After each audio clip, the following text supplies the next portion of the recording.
source online. Weapons systems online. All functioning systems nominal.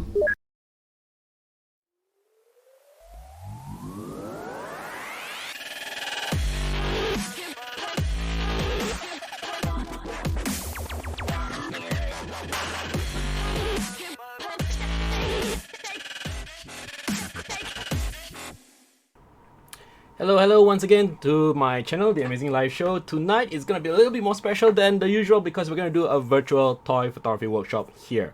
So as you can see right now, there are some changes made to the channel's interface. You can see that there's some brand new stuff going on around here. But there are a lot of exciting things that just happened over the past few days, and I'm very excited to share with them, you guys. First of all, we have a new supporter to our partnerships. In this case today, I'm proud to announce that the Amazing Live Show is now supported by Razer. So right now, you guys are probably the first lucky bunch to hear this piece of news because as of now, each time you show support to any streamers who are under the Razer program for Tipstream, you guys are able to take out this thing called Razer Silver, which you can use to redeem Razer gear. And I'm talking about Razer keyboards, Razer mice, Razer headsets. I think this is really awesome. Hey Gavin, nice to see you. Gabriel, hi. Hey Gabriel, dude, love your show last night, man. The music was fantastic. Emily, ooh. Jeremy, hi. Michael, thanks for coming. Thank you. Who else is here? Kaito Des, thanks. Okay, so right now I'm actually streaming to both Facebook and on Twitch. So occasionally you'll see me talking to some people on another channel, and then occasionally you see me talking to another group altogether. So it may sound a bit weird, but I'll try my best to cater to both sides on both Facebook and Twitch. Alright, so people on Facebook, hi Bunchu, nice to see you. Aaron, hi, nice to see you as well. Benjamin, Marcus, thank you for joining us. Azhar as well, thank you so much for joining us. Tonight we're gonna have a very fun time. Alright, so oh, hey, Boris. Glad that you're back on time. Okay, so we do see that there's a lot of changes, like I said previously. We're going to have a lot more new things to share, and I'm just so excited. I'm so excited, I don't know what to say. So I'm just going to show you guys a quick image, right? So over here right now, there are 3 ways that you can show support for the channel. Of course, following and subscribing on Twitch is one way. Facebook, you can like and share. You can see the arrows, because I totally give up pointing. I suck at pointing. I can't remember where the arrows are. But yeah, you can PayPal me, or you can hit me with a coffee. All right, basically buying me coffee. All right, the coffee is actually just PayPal money lah. But now there's this thing called Razer Tipstream, and it's really exciting because each time you tip me using Razer Stream, you'll receive this thing called Razer Silver, and the Razer Silver can be used to redeem fantastic goodies. What kind of goodies? Well, let me show you how it works. Okay, so basically this is the live stream, or rather the Razer Tipstream website, okay, which I have created, or rather Razer has created. I just modify a bit to make it look nicer with my logos and all. Alright, so this is the link, and what you can do is you can actually log in, create an account, and then after that use Razer Pay to basically buy me shards. Now these shards are here acting as like Twitch bits, you know, so it's kind of like a some kind of currency to show support for any streamer. But the most important thing is that once this is in and you receive your silvers, alright, you can actually redeem any of these products. So we actually have things like the Razer Huntsman keyboard, the Basilisk mouse, the Nari Ultimate headset, even the Mamba Firefly mousepad, and this is something I personally actually really want. Okay, you have all this chroma love. You guys love RGB. This is actually one of the best ways to receive it. And if you're a gamer, you can actually redeem points for all these games as well. All right, in fact, there's a lot more keyboard selection, so it's pretty much anything and everything that you've ever dreamt of. If you feel like buying something from the Razer store, and at the same time you feel like supporting your favorite streamers, this is actually the most logical way of doing it. You can actually support your streamers, at the same time get silver points to redeem all these crazy products. Okay, so this is something really exciting. I know a lot of you guys are hoping for Razer toaster. Min Yang says nope, there's no toaster, but you can redeem your mask though if you are on Razer Pay. So that is something really awesome for Singaporeans. Okay, so anyway, back to this ads panel. So you can see there's actually 3 ways of donating, and of course, you know, if you guys are not able to donate, all right, or leave tips or anything like that, which is fine. You can just hit me with a follow and subscribe on Twitch, where you can stream this at 1440p, the highest resolution possible, or you can just like and share on Facebook and just show your support as well. Okay. Nicholas says he has to make it because he lost the bet. Oh, you mean there was a bet on the Razer toaster? He lost what bets, yeah? So he has to go and get himself made. I mean, get the toaster made. Oh, I'll totally buy the toaster, man. It looks so epic. Yeah, can you imagine a Razer toaster with RGB lights underneath, and then when you make a toaster, the toaster comes out with a Razer logo on it. Love it. Anyway, just for your information, I've been one of the more casual Razer fans. I do have Razer products. They do make wonderful keyboards. I love their keyboards. I miss the old mouse. I used to have this Diamondback and Naga. Those are really epic lights. Epic mice. They last forever. I'm waiting for another version of the Razer Naga because I love all those extra buttons. It's so helpful for macros. I'm not gonna tell you what mouse I'm using now. But yeah, so in fact, I'm using a Razer headset, I'm using a Razer keyboard, I'm using a Huntsman Elite right now. What other Razer products do I have? Oh, my other laptop is using a Razer, I think it's a Naga Epic. Yeah, the one with super old, man. Yeah, so there's that. Okay, Furry Photo says he said one tattoo equals to 100k likes and they needed 1 million. So someone had 10 tattoos of Razer. Wow, that's not a casual fan, definitely. Gabriel says, not sure if it's in my phone, but... Oh, yes. Speaking of phones, I have a Razer phone too. That's my go-to phone for my, what do you call it? The DJI Osmo Pocket, which is somewhere over there. I use it for vlogging. Yeah, so I use the Razer phone 2 as, what do you call that? A monitor screen. A bit overkill.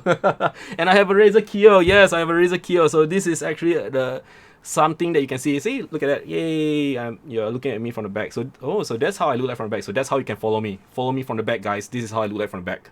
This is straight up from the Razer Kio. So you look at the quality, it's actually pretty good for a webcam, considering that my room is quite low light, right? I don't have that many lights on. Who am I kidding? I have a lot of lights, but they're all pinpoint accuracy. It's not like those kind of floodlights or ceiling lights or anything like that. It's just controlled lights, and it's mostly Xiaomi lights and all that. But it's not filling up the entire room. So Razer Kio is actually pretty good. If you're looking for a webcam, I highly recommend the Razer Kio. It's fantastic. I would have bought an extra, but it's always sold out. Very popular. All right. Who else is here? Gabriel is here. Yep, yeah. I say hi to you guys already. Oh, Gabriel is a fantastic musician. If you guys want to listen to fantastic music, okay, he's on Mondays as well. Just tune in. He can play all kinds of music, mostly EDM and I think classical. Yeah, I'm not sure what else he plays, but he says that he can take up a challenge. I was watching his live stream last night and I was so enjoying it. It was really awesome. So surreal. Okay, anyway. As usual, I need to do a little bit of shout outs, okay, for my own socials as well. So this is my personal website or my portfolio. So if you guys are new to the channel, you never heard of the art of Mezame before, welcome to the Amazing Live Show, which is a subset of the which is a subset of the art of Mezame, which is a photography company in Singapore, which I own. This is my portfolio, my website. Okay, you can check it out. There's a link to my blog. You can click on it. You can read my thoughts, and I have to be very, very honest here, I have not been updating because I've been quite busy with a lot of things. But anyway, yeah, you can read up more about tips and tricks, my thoughts, upcoming events, which are probably not going to happen anytime soon because of COVID-19. Jackass. But we do have a lot of things you can read up here. My reviews, product reviews are still available here. You can just read them as well in your own free time. There's also a direct link to my live stream here, but if you guys want to take a look at some of the things that I do for a living, I just want to give a shout out because I actually did the sample images for Razer Phone 2, which Min Yang himself presented. So I actually work with Ria, who is a cosplayer in Singapore, and we are actually one of the first few in Singapore to actually try out the Razer Phone 2. And I actually used the Razer Phone 2 for this photo shoot, so it's really a good camera phone. Alright. At the same time, also you can also check out my other concept pre-wedding series, which I did for my clients. Really epic stuff. One of my favorites, the personal favorite of mine, is the Diablo 3 pre-wedding shoot. So these are my most amazing clients. Okay, actually there's a tie, right? The other amazing clients is probably Alvin and Shaida. And you know what's the best part? Both of them, both the grooms are called Alvin. Different people, but still Alvin in their names nonetheless. So this is one of the most epic jobs ever because I actually got to play with a lot of toys and mix toy photography with portraits, and it's a pre-wedding shoot, right? That's crazy. So my passion has always been about toy photography, and this is one of the things that I did that culminates in the ultimate job for my clients. Yeah, so let me just say hi to some folks on Facebook as well. Azhar, thank you for joining us. James, hi. Who else is there? Gelin, I'm so sorry if I got your name wrong. Gelin, nice to see you. Justin, hi. Yasar, Ivan, Mahi Casalisto, hi. Junpei, hi. And Joseph, hello. So many people. Wow, James, you're on both sides. Okay, so anyway, let's move on with regards to the socials. Okay, so this is my Facebook page. Those of you watching this on Facebook, my live, you can actually see this. Okay, it's ongoing right now. You can see past videos over here as well. Yeah, just give it a like, right, and follow so you can keep track of my next amazing live show episode. This is our Mezame Academy. I do post up stuff here as well, sometimes tips and tricks, but I haven't been active here because I've been quite busy. I'm so sorry about this, but on days where we are no longer encumbered by this COVID-19 nonsense, I do projects with Library at Orchard, and I do share some tips and tricks here as well as some events and things like that. Hey, Cheng Ah, nice to see you, man, buddy. Long time no see. The last time I saw you was in STGCC 2016. Oh my god, that was 4 years ago. My wife is watching, so I definitely can't be up to no good. So anyway, this is my Facebook. My Twitter profile over here as well. So I do rant. Well, who doesn't? I do share tips and tricks. I do retweet important and valuable information on photography from valuable resources and sources. So if you guys are looking for entertaining tweets, you can just go to my Twitter stream as well. Do you call it Twitter stream or you just call it Twitter account or Twitter profile? I don't know. Yeah. So anyway, YouTube channel is up as well. So past videos on my Twitch channel are not uploaded here. It's a manual labor, but someone's got to do the dirty job. So I do this as well. I post up all my old videos here, and if you guys miss out on my live stream, you can still watch it over here as well. Do hit the subscribe button, guys. I also have my vlogs here as well. I also have my behind the scenes videos. So if you guys are interested to see how I do my photo shoots, this is where you can watch them. All right. And those of you guys who are on Twitch, this is where you can pause. All right. So on my Twitch stream, you can actually watch this at 1440p at the highest resolution possible. Those on Facebook are stuck at 1080p because, you know, it's still 2018 there and it's 2020 here on Twitch. Twitch is awesome. Oh, look at that, man. Twitchception. Let's see how far the rabbit goes down the hole. But yeah, anyway, I just want to share with you guys a little bit about the panels here. So over here on the top left, you can see the countdown for the next episode, and over here you can see there's a chatterboard thingy. Okay, I don't know what you call it. Oh, Streamlabs leaderboard. So whoever chats the most in the chat box in Twitch, your name will appear here. And I've been thinking about this. I've been saying this for the past few episodes. I haven't really thought much about it. But there are plans for something for the top chatter whose name appears here. Okay, right now we have Jarvis. Jarvis is my bot, so not counted. We have Zig. Zig is my moderator, also not counted. Mezame, that's myself, of course not counted. And Kaitodes, totally not counted, also another moderator. But Alex is kind of leading right now for the whole month. So maybe in the month of June, where it's my birthday, I will do something really special. So if you guys are keen on winning something, I don't know what it is. Maybe my own custom stuff, which I have not released to the public. I will probably do something special. Okay, so I'll take note of who is the most chatty person on Twitch, and I'll take note of your name, and I'll reach out to you, and I'll reward you with something really cool. I don't know, something awesome. Okay, then there's also the suggestion box, guys. So if you guys got any suggestions on my next episode, or you have any suggestions on who next to bring in for my live stream, this is the place to go. So if you have been watching my live streams, you realize that I bring in photographers from all over the world now, not just Asia. So this is something I try to do. I'm trying to bring in as many people as I can from around Southeast Asia, so you guys can see who are the photographers that can inspire you, and hopefully this is something that can propel you to become a better photographer. They can share some of their history, some of their thoughts, their knowledge with you guys, and this is something I really want to do. I really want to turn it into a sort of like a talk show where photographers can come together and learn from other photographers. Hence the tagline, the talk show for photographers by photographers. Something like Razer. Okay, so anyway, so if you guys want to support this channel, all right, you can actually click on any of these links. There's PayPal, there's Tipstream, Razer, and there's Ko-fi. So now I'm just going to talk a little bit more about Razer Tipstream. All right, so this is the page again, right? In case you missed it, because I just realized some folks are just coming in now.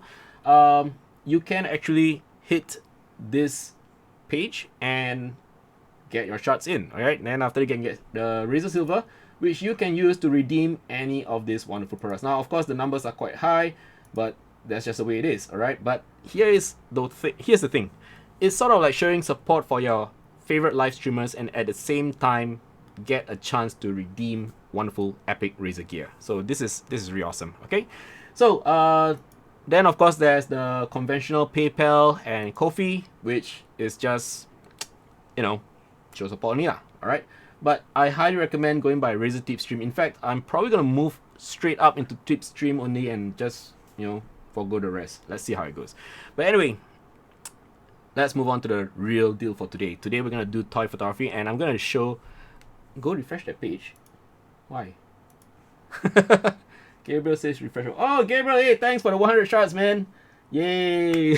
Gabriel is the first guy to give me a Tipstream. Thank you so much, Gabriel. Yeah. So anyway, if you guys take a look at the Tipstream now, I just refreshed. You can see Gabriel Home Music has actually donated 100 shots to tip me. So this is something that is really awesome. You can actually have silver points, okay, and you can actually redeem keyboard. So if you keep on doing this again and again and again and show support for your live stream and all that, you can get a chance to redeem wonderful epic Razer gear. I'm personally looking at a new headset, so I'm gonna support other streamers as well, and I did that with Gabriel yesterday. Gabriel is awesome. Okay, Mahi Casalisto asks on Facebook, can I intern under you? Haha.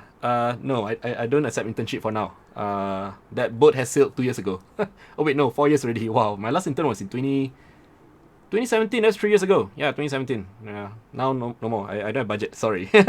Maybe in the future, but I am always constantly looking up for assistants to come on my shoots. So in the future, when we go on shoots, if you want to assist and you're a good assistant, yes, you'll be hired. I don't expect you to work for free. Okay. Where was I? Oh, okay. So today we're gonna talk about toy photography. Wow. All right. Some of you guys probably have seen this, but I do have some cute toys today. This is something that you probably never see me do. We have Pikachu in the house. Look at that, Pikachu.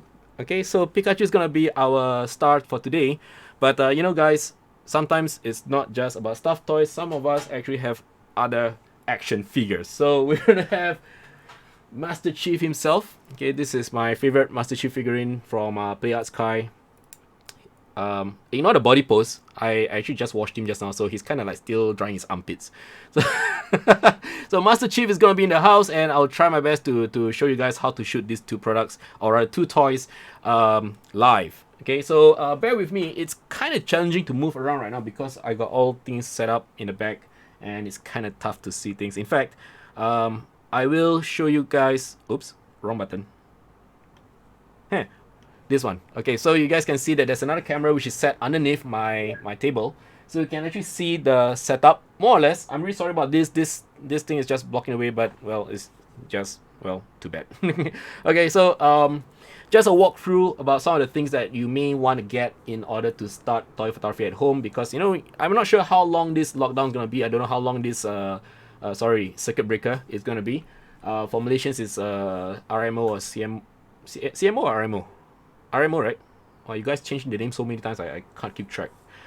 We also have got a lot of people who are stuck at home, so play around with toy photography, and I just want to share with you guys how we can do this at home safely.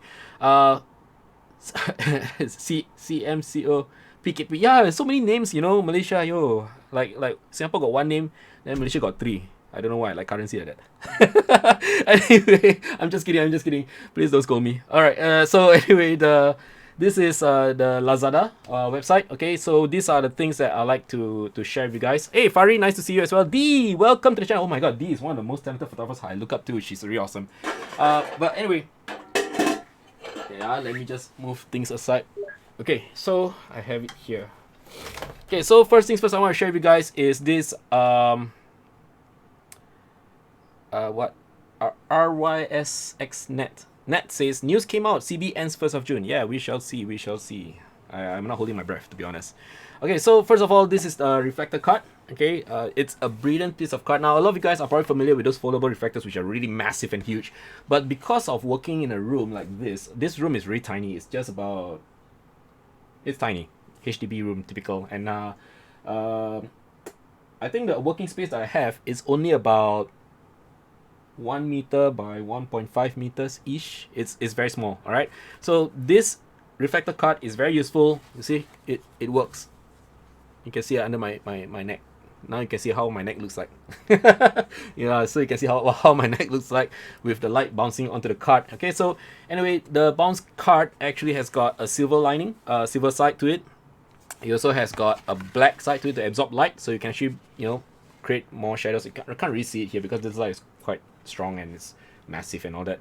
But yeah, those of you who came for my lighting talks before, you probably know this is diffuse light. Okay, light all over the place. But anyway, this one also has got a white card, so this actually can be used to act as a reflector as well, but it's not as strong as the silver card. Okay, so this thing here you can actually buy from Lazada, rather cheap. It's about 10 bucks only. All right, so this link I'm just gonna copy and paste it on Twitch so you guys can check it out. Right, yeah, if you guys want, and if you guys are those artsy fartsy type, you can actually make your own, right? If you can, like those of you who are familiar with me, you probably know that I can never cut things or fold things. I'm just bad at anything art and craft. So anything to do with cutting and all that, don't look at me. All right, so this is something that I think will be useful for your toy photography shoot. And the other thing is I want to share with you guys is this 2.1.5 meter black or white backdrop reversible studio collapsible muslin background, which is a mouthful, but in other words, it's a foldable portable backdrop. Okay, so this thing is very useful. You can see it, it's at the it's at the back. I don't know if you can see it very well, but there's this black color thing. Yeah, that's actually the foldable backdrop. Okay, so this black backdrop is very useful for portrait photography. It's also useful for product photography or toy photography, and it's foldable, so you can store it easily in your house. Okay, and it's massive. Yep, it's by all accounts it's massive, 2 meter by 1.5 meter. If you don't fold it, you'll probably have problems storing it. Okay, another thing that we're gonna use today are fairy lights. Now I can't show you the actual one that I'm using today because I already set it up and you can't really see it, but get ones with USB or PowerPoint plug which you can use. Very useful for those Instagram shots or even toy photography or even product shots. Okay, so this is something that we're going to try today, and just for your information, today's live stream is going to be very haphazard. I'm just going to wing it and try it, okay, because this is how it is like at home. So I'm trying to simulate what it's like if you're to do toy photography at home. Now, of course, I know some of the setups and I can just set it up and go and move on, but I want this to be a little bit more interactive. I want you guys to actually see the learning process, the trial and error, and see how it goes. Okay, software that I'm using today is, of course, Capture One. So Capture One Pro 20 just released. There's nothing here yet because we haven't shot anything yet, but I'm just gonna have my camera tethered to Capture One. Okay, so this is something that we'll do later. Now, Capture One, you can actually get it from Broncos Singapore for Singaporeans. Okay, support your local stores. It's going very cheap right now, $380, and you have full access to the latest update, free of charge as part of the package. Okay, you just have to pay $380 first lah.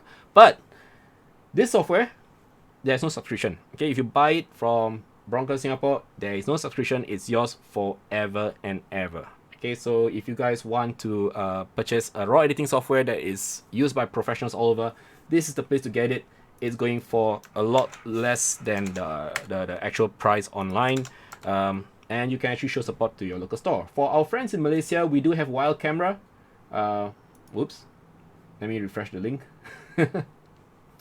Internet is a bit wonky these days, for your information. Yep, there we go. Okay, so Wild Camera in Malaysia does have copies of Capture One as well, and they are going for quite cheap as well. Normally it's about 1.3k RM. This time is only 950 ringgit. So do show support to your local stores. Buy from them. Don't buy online. I mean, you can buy online if you want, but if you want to show support for your local store, this is the way to go. Anyway, Capture One Pro 20 is the page is still loading. The internet is just wonky today. Yeah, that's why I said. Capture One Pro 20 is the preferred raw editing software for professionals all over the world, because it's just so much faster when it comes to tethering, and now we actually can clone and heal within Capture One, and you're doing this on a raw file, so that's amazing. But there's still no non-destructive workflow, so you're not actually damaging raw files. You're still creating layers upon layers as per Capture One style without even having to stop over in Photoshop. So imagine that it's a lot faster. Okay. Anyway, some other products that you may want to look into, of course, I'm just going to share with you guys some of the more affordable ones. Okay, so we do have Godox V1. Okay, Godox V1 is a flash unit that is quite affordable now. You can buy it from your local stores, or you can buy it on Lazada and things like that. Do be very careful when you buy the Godox V1, because you need to make sure that you get the right version. Okay, so let me, come on, focus. Focus. Not focusing. There you go. Okay, so this is the Godox A. Oh, sorry, the A silver marker. That one I wrote myself lah. The V1 is actually the model make for this particular camera, speedlight flash on. Yeah, flash. Okay, let's just call it flash or speedlight. The S stands for Sony. So if you were to buy this, you gotta make sure that you get the correct version. Do not buy, if you're a Canon user, do not buy the S version, because it will not work. If you're using a Nikon, don't get the Fujifilm version, because that will not work. Okay, make sure that you get the correct label. All right. Some folks, they buy wrongly and after that regret, then waste time. Okay, so this is a pretty good flash. You can of course use it on camera, or you can use it preferably off camera. Okay, so this is what we're gonna do today. We're gonna do off camera flash or strobes lighting. You also need a transmitter. This is the Godox X Pro S for Sony. Again, same thing. You gotta make sure that you guys get the, come on, focus. There we go. You guys get the correct version of the transmitter, because you do not want to get a wrong model and it just doesn't work again. Okay, because the hot shoe for the flash is designed for the hot shoe for the receiving end on the camera. So if the contacts do not talk to each other, then you will not be able to fire or even unlock any of the features. So that's pretty bad. Okay, make sure that you get the correct one. Godox is quite cheap. I think the last I seen each flash is about 100 plus to 200, like that. Then for the trigger it's about 60, 70. Yeah, there is another version, of course. They call it XT, I think, Godox XT or something like that. That one is supposedly better. I haven't tried it, but it looks a little bit like the Broncolor's trigger. So that aside, we also have Sony's products, because I use Sony. Sony has got their own transmitter as well. Okay, so this one only talks to, come on, focus. Focus. My camera's a bit sluggish today. I don't know why. Come on, man. There we go. So this is the, oh, Kaito Des, thank you. X1, X2 or X Pro, that's the Godox trigger. So this is the Sony trigger. It really depends on which system you're on, but if you're on Sony, then I highly recommend this trigger. At the same time, hey, at the same time, you can actually invest in one of the HVL, what's this? HVL F45RM. So sorry, because I was quite used to the F60RM. I kept forgetting the numbers for this one. So this is the F45RM. Now there is a slight difference in the shape. Okay, you can see that Godox V1 is something like the Profoto A1, circular Fresnel with the flash housing inside, and you have the more traditional rectangular design on the Sony. Is there a difference? Not really. Not really. The only difference I see so far is that the one, the circle one, does have a little bit of what do you call that, spread, but it's very minuscule. I mean, once you put modifiers, it doesn't really matter that much. The only thing that you need to consider is budget. All right. At this stage, when you use flash like this, it's all about the budget. Which one is cheap and works and good enough for you? Go for it. Okay. There's also Yongnuo. Those are like really cheap. Nissin also quite cheap. But that being said, quality also matters. I'm not talking about quality of light here. I'm talking about quality of build. So if you look at Profoto versus Godox V1, then you can see, of course, the Profoto probably feels a little bit more professional. Is that such a thing? But the Godox does feel a little bit hefty in this one. Okay, I'm quite impressed by this. The F45RM, it may be small and tiny, but it does feel a little bit of a weight in there. I've tried some of the older cheap Yongnuo flashes. Zig, if you're on, yeah, you probably know I'm talking about you again. Okay, Zig used to have this Yongnuo flashes. They're very light. I think they cost about $60 a pop, and I'm trying to be very nice here, but the only thing I can think of is that, yeah, it kind of works. There's significant lag, it's slow, it heats up easily, and there's a weird smell that comes out of it after every shot. And it smells like, you know, you're at a barbecue and then got the ozone smell, you burn plastic like that, that kind of smell. Okay, so not a big fan of Yongnuo, but Godok so far is quite good in that sense, if you are looking at good flash. But if you are looking at Sony systems and you want integrated functionalities for their cameras, then maybe you want to invest in a Sony flash system. Likewise, similar for Canon users, if you want to have additional control, maybe additional features, then maybe you can look into the Canon flashes. Same thing for Nikon and Fuji as well. Alright, but having said that, I don't really use flash because for my own commercial work, I have to rely on something a little bit more stronger, so I use strobe lights. So in this case, I use brown color lights. Alright, so let me just check. Okay, check. So this is my personal baby. Oh, battery pack not connected. Let me just get my battery pack. There we go. Okay, so this is not a bazooka. This is my brown color Series L 800 joules of power. Costs more. Those of you guys who actually went for my talk on lighting, you probably realize that this is the more expensive option for lighting. Alright, but of course with price comes quality, and you know, this is probably the best I can offer, or rather the world has to offer when it comes to portable strobes. Okay, some people may argue that, you know, there's Profoto and there's Elinchrom and all that, but for me personally, this is me lah. I prefer brown color.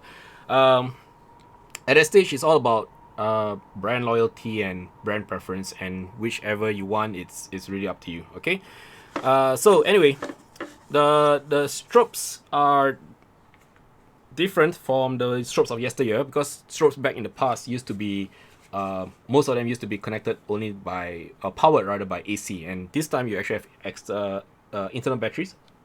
Do you call it internal? No, this is a detachable battery. All right, so you can connect it and you can just fire it up, and it has a modding lamp. Okay, so you can fire it up, boom. Okay, powerful. Okay, so this one here, of course, is why we use strobes. We actually have modding lamps, but technology has significantly improved over the years, that you can actually see some speed lights actually have mod lamps as well. So for example, the Godox V1 actually has got a mod lamp. Okay, there we go. Alright, so this is very useful because it actually tells you where the light's going to fall off, and how you're going to arrange the lights is purely based on where the light is falling off onto your subject. So this is very useful. It gives you an idea of how your lights should be done. Okay. Nick says the battery design is more sensible than the Profoto one. Yeah, no comments. Personally, yeah, I kind of agree. Okay, it's a lot more slim. I know the Profoto one juts out a bit lah, but I tried the Profoto B1s. They're actually pretty good as well. I like them. It's just that, like I said, personal preferences, I stick to brown. Okay. The other thing is I'm also quite invested in brown color gear lah. I mean, in terms of modifiers. Okay, so speaking of modifiers, you guys are probably familiar with things like umbrella, so I'm not going to show those. Soft boxes also, I think you guys are quite familiar with those as well. But on my talks, I do like to share hard light modifiers. Okay, so in this case, the modifiers actually create hard light, and they can be useful for toy photography. Alright, so one of the things I like to do is, of course, share with you guys the default ones. This is my P70 reflector. Okay, we call it hard reflector because it's got a reflector inside, a refractive surface. Okay, hold on. Let me take out the honeycomb. Okay, so if you look inside, okay, so cute. All right, you can see that there's a reflection. Yeah, there, much better. You can focus now. Okay, you can see there's reflective material all around it inside. So the light actually pretty much fills up and then bounces off and goes out. You know, it really spills out from the strobe through the modifier. So this one will create a highlight that pretty much throws further, but also spills all over the place unless you introduce the honeycomb grid. Okay, so those of you guys who have worked with me before, you probably realize that I love honeycomb grids because they actually control your light. So let's say if you're doing a toy photography shoot at home and you only have reflectors, try to get these honeycomb grids. Okay, of course, for those of you using flash, you can also have something similar, which I'm going to show you guys in a bit. Okay, so honeycomb grid, the light will be directed properly and focused. Okay, if you're using speed lights, there's also modifiers like, you know, brands by MagMod and things like that. But for the Godox V1 users, you are in for a treat because the AKR1 or something like that, they actually have got honeycomb grids meant for flash. But okay, this one is quite cute lah. Okay, so it does, for all intents and purposes, it does look like it should work, right? But not really lah. It's kind of, when I bought this and I tried it, it was kind of like a letdown. Okay, I was like, oh, what a waste of money. it works lah, but not as well as I hoped. Okay, that's all I can say. But the thing that I really appreciate is that they kind of copied the idea from MagMod. They actually have got magnet strips here, so you can actually just take your V1 and look, so easy. No need to screw or anything, just magnet, pia, and you're on, good to go. Okay, so the light does get focused as it should be, but at this distance, for barn doors, right, it's and Fresnel with a honeycomb grid, to be honest, it's kind of useless lah. Yeah, so okay, so you can see that the light does get focused a little bit better, but it still spills all over the place. Now there is a way to actually control your light and turn it to a strip better. You can use optical snoots, or you can go with distance, and distance is probably the best. But because of distance, I don't have that much room space here. It's a little bit hard to show, so I'm not going to do that. But this is something you can try. I think it's called AKRH1, is it? I don't know, for photos. Yeah, so the V1 has a modding light. Yeah, at any point in time, you guys have any questions with all the products I'm sharing with you guys, of course, I'm not paid by Godox or Broncolor for all this. Neither am I paid by Sony. It's just that I use the gear, and if I think they're good, I'll just share with you. It's kind of like a live stream review. Think of it that way. Okay, so yes, the V1 has got a modding lamp. And yes, the V1 also has got, let me see if I got this right. Yeah, there we go. An internal battery that can be removed for charging. And it's charged by USB-C. So look at that. This is how it looks like when you take out the battery. Cool, right? Yeah, pretty cool. And look at that. Sleek design. To be honest, I'm very impressed with the V1. Okay, considering that it's very cheap and all that, I think it's pretty good. Okay, for its price. Okay, but if you really want to have quality light and you really want to have features, then you need to invest in your native brands. So for example, the one that's affordable for Sony users, HVL is it 45? Yes, 45 RM. Okay, the higher end one is 60 RM. That one is more expensive, but that one is the flagship one. That one is more powerful. Okay, but correct me if I'm wrong, guys. When it comes to flash, okay, the GN power cannot be surpassed by, cannot surpass that of strobes. Okay, some of you guys will probably argue, oh, this flash is good enough, but trust me, when it comes to getting the more bang for buck, when it comes to power, strobes is still the way to go. All right, continuous lights, very little. Oh yeah, for photos, the real magic is how they avoided a Profoto lawsuit. So you guys probably know about this. Profoto actually got the A1, is similar in design, but it's not. So they didn't actually get sued by Profoto. Godox quite clever lah. Alright, so anyway, for my brown color lights, I also have the snoot. Okay, so this snoot is it concentrates all the light into one, well, I wouldn't call it beam lah, but it's close enough. And there's a honeycomb grid at the end. So this actually controls the light and prevents it from spilling all over the place. So this snoot design is pretty good. Unfortunately, this is not the brown color one. This is the Zeng version, which I got off eBay. More affordable than the actual one, but if you can, try to get the original one, because there is a significant difference in terms of quality of light that comes out from this the snoot as opposed to the brown color ones. That's probably because the inside is, I don't know if you can see, it's not CNC'd well lah. There's bumps and stuff, but what to do, broke photographer. Okay, so those are the two hard reflectors I'm going to try out today. I'm going to share with you guys how it's going to be. At the same time also, we're also going to look at soft boxes like this guy over here. Let me just turn on the light so you can see. There we go. Okay, there's a soft box, but there's also grid here. Now you can't see. Okay, you can see there's grids here as well. So we're gonna see the difference between grids. At the same time also, if you guys look right in the back, let me just turn this a little bit. You can see. Can you see that those strands over there? Those are the fairy lights. Okay, so I'm gonna turn on the fairy lights later for one of the shots, and we're probably gonna have Pikachu seated right in front. Okay, so the other thing that you guys probably want to invest in is probably like a small table or bench or something, so you can put your toys on top. You can always do it on the floor, but it's not so comfortable and not so good. What else do we need? Yes, another thing, because we're shooting the Capture One Pro 20, we will definitely need something like this. Oops. This here is a USB cable by Tata Tools Pro. This is known as not just any other cable, but the tethering cable. Okay, so this tethering cable actually is like magic, right? Whatever you shoot on your camera will instantaneously, by data transfer, go through the cable and appear on your computer. So this is very useful. Get Tata Tools Pro. I highly recommend it because it just works flawlessly.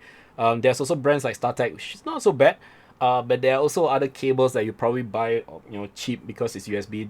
Try not to get those, because those cables, although cheap, they are not meant for data transfer. They can probably transfer power. Yeah, like what Free Photo says. Very useful. Don't get generic ones. Generic ones are cheap, probably gray in color or black in color, and have no logo. There's virtually no discernible difference. But when it comes to performance, you will see your files drop, you will see your connection drop, you'll see your computer maybe hang or something, I don't know. But it's just not good. All right, so be very mindful when you buy this. That, in fact, if you go to Tata Tools Pro website, let me just show you guys something. They actually did a comparison. Where is it? Let me see if I can find it. There we go. So I'm just gonna show this picture to you guys. Okay, so this link here actually shows you a standard USB cable versus a Tata Tools Pro cable. Right, you can see the difference. The way the design of the standard USB cable you can probably buy from Lazada or Taobao or what, it's not fat. I don't know how else to say it, but first of all, the thickness of the walls is one thing, then the installation is different, and the copper wire is not as much, or not in a proper orderly fashion, and it's all bunched up together rather than separated like the Tata Tools one. So all your data transfer, your power will be separated, and there is no merger or any sort. This is actually good for your camera as well, and your laptop. Okay, so you do not want to blow up any machines while shooting tethered by using a crappy cable. Okay, so that's one thing. So Tata Tools cables are not that expensive. They are quite affordable, less than 100, maybe about 50, but they'll last forever. You can literally walk on them, but please don't. You can literally walk on them, step on them, roll over them, and they won't break. Okay, so far so good for me. This cable, no, I think you can go up to 4.5 meters, should be okay. But if you go longer distance, then you probably will have to get a booster. Booster is an animal altogether. I'm not going to talk about it, but yeah, this is how you can do it. But anyway, you can probably read more about them here, so just gonna put the links. Okay, I'm also gonna get Jarvis to type out my social media, so in case you guys missed it, you can go to my website again. All right, so anyway, another shout out. Okay, in order to support the channel, you can actually go by 3 methods. You can go by PayPal or Ko-fi, or you can follow and subscribe to the channel on Twitch, or like and share on Facebook. And if you guys want to go a step further, you can tip me by using Razor's Tipstream, and at the same time, you can also redeem silver points, which you can use to redeem Razer products and gear. So that's something really awesome. Okay, so here's how we're gonna do it today. I'm gonna lower my chair so I can squeeze the chair. Ta-da! Now I feel like a hobbit. Okay, so this is gonna be fun, guys. But basically, bear with me. I am gonna actually prep the staging position for the toys, so you guys can see how I do it. Okay, so first of all, we're gonna start with Pikachu. Okay, so Pikachu, I think in this case I'm gonna get the sleeping one. Sleeping Pikachu is so cute. Okay. I would love to show all the Pikachus, but I think because of time, I probably won't be able to do that. But anyway, There's that. Camera setup. Okay, so firstly, it's always good to have a tripod. Okay, so this tripod here feels like Steve Irwin talking to the camera with a platypus. So this is you guys can hear me, right? Okay, so this is a tripod. Okay, as you can see, try to get one with Arca Swiss. Okay, Arca Swiss is basically this kind of mounting. It's universal. Any camera or rather ball head with worth its salt will probably have an Arca Swiss mount. Arca Swiss mount looks like this. Okay, let me just move it closer so you guys can see. Can see? Okay, there is a biting point here, and you screw it in to tighten. All right, so this is actually very stable, and most likely you need to get a base. Okay, if you can invest in an L bracket. Okay, this is an L bracket. You can see that it's attached to the camera with a battery grip. Talk louder. Okay, let me try to bring the mic down. Okay, there we go. Is this better? Let me just check the levels for the audio. Okay, testing 1, 2, 3. Okay, so this is better, right? You guys can hear? All right, fantastic. So this is the L bracket that actually comes with Arca Swiss. This is for Sony's camera. L brackets is something that you can buy for yourself, and it's very useful if you are doing a lot of photography on tripod. Okay, because you can actually switch between portrait and landscape. Okay, so you can see there's Arca Swiss on this side. Oh wait, there you go, and Arca Swiss on this side. Okay, so you can just place it on top. All right. Okay. To be honest, like what Kaito Dad says, it is quite rare to find L brackets that support cameras as well as the battery grip. So these are quite rare. In fact, I have to import this from USA. I need to buy it from BH Photo. And not all brands actually carry modified L brackets like this to fit in the battery grip. This is the one by Pro Media Gear. Okay, so I don't think it's around anymore, so I can't share it, so there's no point. But if you can get one of these babies, it's pretty useful. All right. So what I'm going to do now is I'm just going to mount it on my tripod. Okay. Now, how to use tripod? Some of you guys probably wonder how to use it. Okay, so basically, right, you have 3 legs, right?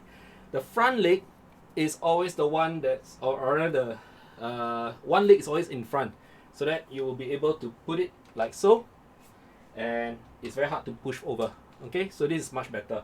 If you put 2 legs in front, like so, push forward, the whole thing will just collapse forward. So make sure that you have 1 leg in front compared to 2 legs. So that's how you use a tripod basically.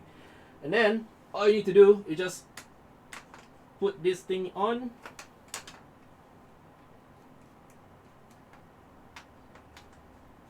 Okay, make sure it's biting in properly. Alright. Turn it, check the engineer's bubble, make sure that it's straightened.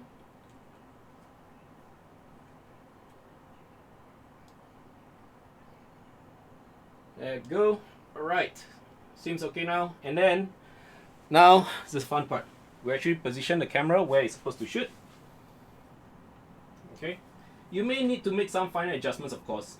But this is just one way of setting up first. Okay. Next is to actually introduce the trigger. So in this case, because I'm using brown color lights, I need to find my brown color trigger, which is over here. Oh yeah, pro tip, try to put things in orderly fashion. It's just that because now I'm doing a kind of like a virtual workshop, everything's all over the place. Alright, so this is, let me just change for a while. Okay, so this is the brown color trigger. See, it looks a little bit like the Godox one. Okay, so this is what is used to control my lights. Okay, my brown color lights. Yeah, so this is actually pretty good. This is again, okay, you can see it's designated RFS 2.2S. This S means it's for Sony. Sounds so weird. This S is meant for Sony. Okay, so let's mount this.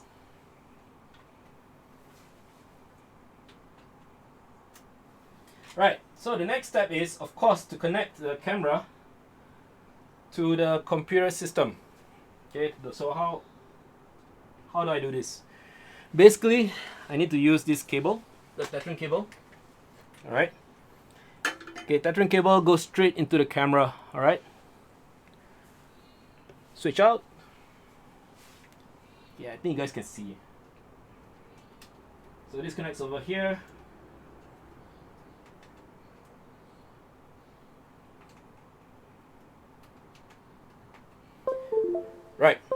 Turn it on. Load up Capture One. Okay. So once you load up Capture One, you'll probably see this camera icon light up. Okay. So once that light is up, you can see that your camera is connected. You can see how much battery you have left. Don't worry, I actually have 100% battery on the other one. There's actually 2 batteries in the battery grip. So one battery dies, the other one takes over, so it's okay. All right. So what happens now is that to maximize your use of Capture One, when you first start setting up, okay, you want to turn on the composition mode. Okay, so composition mode is this X-Men logo up here. Now what I've done before I started the show, of course, is create a new session. All right, I will probably do a special Capture One only session, but today is just about toy photography. Just gonna do just that. All right. So once composition mode is on, what happens is that anytime I shoot something, it will not be saved. Okay, so it's just like it's there for your own checking, but it will not be saved. Once you turn it off, then you can start saving all your raw files. All right, this actually helps with setting up without wasting your hard disk space. Okay.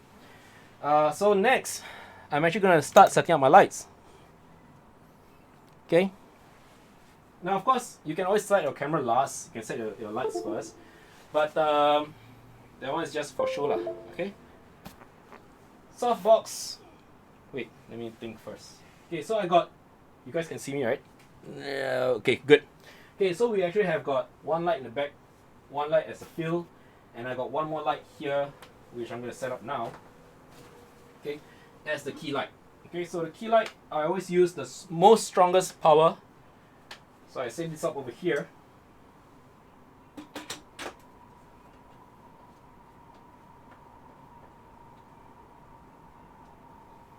Alright.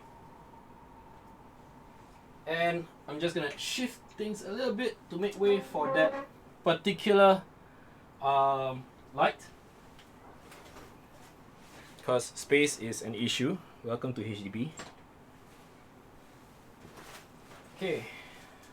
So it is possible to work in a small environment such as this. But it's just that you need to be more patient, you need to be more careful, and you gotta make sure that nothing is gonna fall. Also, try to invest in good light stands, because not all light stands are made the same. Some light stands are just crappy and they're not good for your gear. Okay? Imagine if you drop your gear. I wouldn't want to think of it. It's too scary a thought. Alright? So this is one light up. And I'm gonna open it up and introduce one. Okay, introduce a softbox.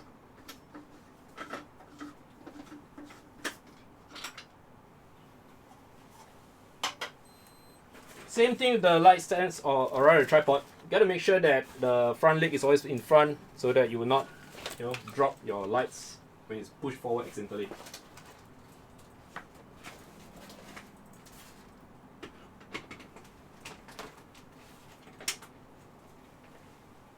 Okay, just gonna make sure it's secure.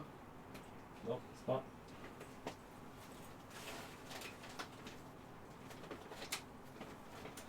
Always good to have an assistant, but today it's just me.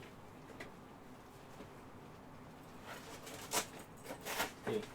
Always a good idea to double check, make sure it's all connected properly. In this case, I did not, so I have to redo it.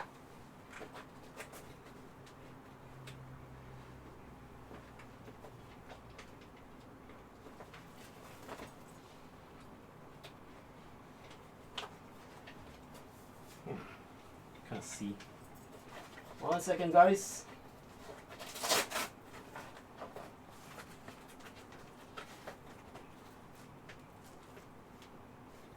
I always miss the catch, so always make sure that you know what? Let me turn this around so I can see better.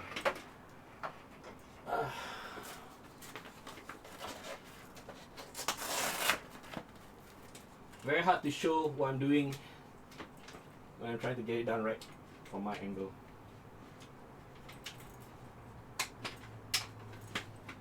Okay, go in. Okay, there we go. Okay, so for most modifiers, they always have a catch, and then once the catch is in, that's where you can actually rotate around safely and use it for your shoot. Okay, so simple setup. 3 lights. Okay, last one. just going to open up, and let's just use the default reflector first. Okay.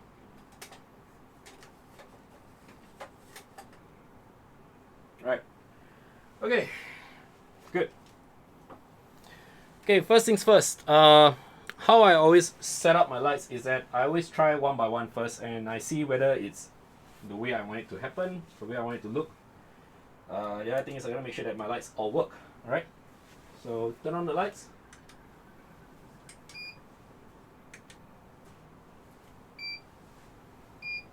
Okay, all lights on. There you go. Okay. Now when it comes to lights, always make sure that they're working on the same channel, the same group, unless you know what you're doing and you can change it around. But in my case, because it's just me, myself, and I, and 3 lights are all I need for the one setup, they will probably work the way it should be. So I just put them all in the same channel, same group. Alright? Same channel, different groups. So there's group A, B, and C, and so on and so forth. I can control the lights separately. Okay? I'm looking back and forth to the screen to make sure that everything is visible, or rather to the best of visibility. If you can't see, just let me know. If you can't hear, just let me know also, because I think this camera at the back is a bit out. Let me just bring it down a little bit so you guys can see better. Okay, yeah, I think this is better. Okay, so I'm gonna move Pikachu in a bit, and I'm gonna move the camera lens. Okay, so in this case right now I'm using a 2470 GM. It's pretty wide, not exactly ideal for toy photography in some sense, but it's okay, it's decent. So I'm just gonna show you guys quickly what the camera sees. Okay. Okay, so Capture One has got this ability called Live View, which allows you to actually see what the camera sees, and this is very useful. It's live. Okay. Focus is off, of course. Let me just get it right. Okay.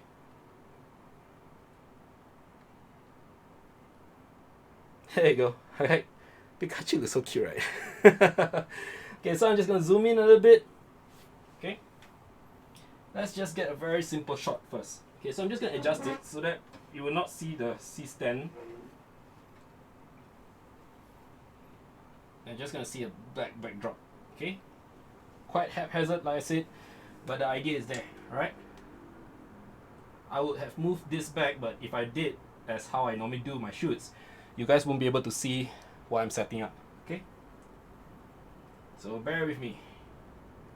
So the black backdrop in the back, you can see that the left and the right, there's some kind of weird edges going on, so we're gonna have to adjust the black backdrop a little bit. Okay, so I'm just gonna move this aside, and I'm just gonna turn this guy into landscape. Okay, landscape set up. Looks good. Okay. Right, let's bring this guy in. See, stand is in the shot still. There, okay. No more weird things in the side. Right. So I'm just gonna take a shot first.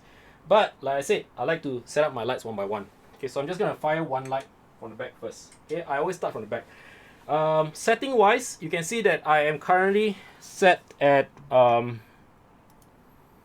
yeah, you can see my settings here. Okay, I'm currently set at 1/250th aperture at f14, so I'm gonna have to change all that. Okay, those of you guys who, hey Gabriel, see you man. Thanks for dropping by. Okay, so for those of you guys who actually came from my previous lectures on lighting and things like that, you probably know that I always talk about the sync speed for lights, right? Sync speed for lighting depends on the gear, your camera, your lights. By default, normally for Sony mirrorless camera, it's about 1/250th. Okay, anything faster than that, you will start to get shutter bending. Shutter bending is when you shoot, you will see this weird black line that appear out of nowhere. Okay, and that's not gonna be good. Canon, I think, is about 1/200 of a second. So it really depends. You need to find out what your sync speed is. Okay, every camera model, every camera make has got a different one. Aperture wise, I'm just gonna go for maybe f5.6. I want a little bit of bokeh, focusing on the eye of Pikachu, okay, because it's always good to focus on the nearer eye. In this case, the nearest eye is somewhere here, okay. So just gonna focus over there, and I'm gonna take one shot. Okay, so now this is at 250th of a second, f5.6, ISO 100. Okay, so I'm just gonna take a shot and gonna close this so you guys can see the shot immediately. Okay, with just one flash first. Oops, forgot to turn on my trigger. Let's try it again. Okay, so one shot in. There you go. Okay, so let me turn on the before and after. So now you can see there's this X-Men logo all around the images, right? This actually shows that the picture will not be saved. The raw file will not be saved at all. Okay. Check camera manual. Oh yeah. So make sure your camera is set to manual. Okay, so you can control everything. So this is just with one light, and I just want to see how it looks like just lighting on the back of the Pikachu. Alright. So in this case, I feel that it's a little bit too underexposed. So I'm just going to increase the power. I'm just going to increase the power of the light by using my trigger. I'm going to increase it by about 1.5 stop. Let's try again.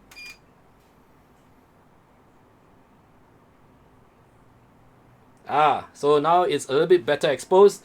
I can see there's more details also, and it's pretty okay. Okay, so if I press the highlight checker, alright, exclamation mark here on capture 1, I'll see that there's all these blue things. Now all these blue things means the picture is just underexposed, it's clipping.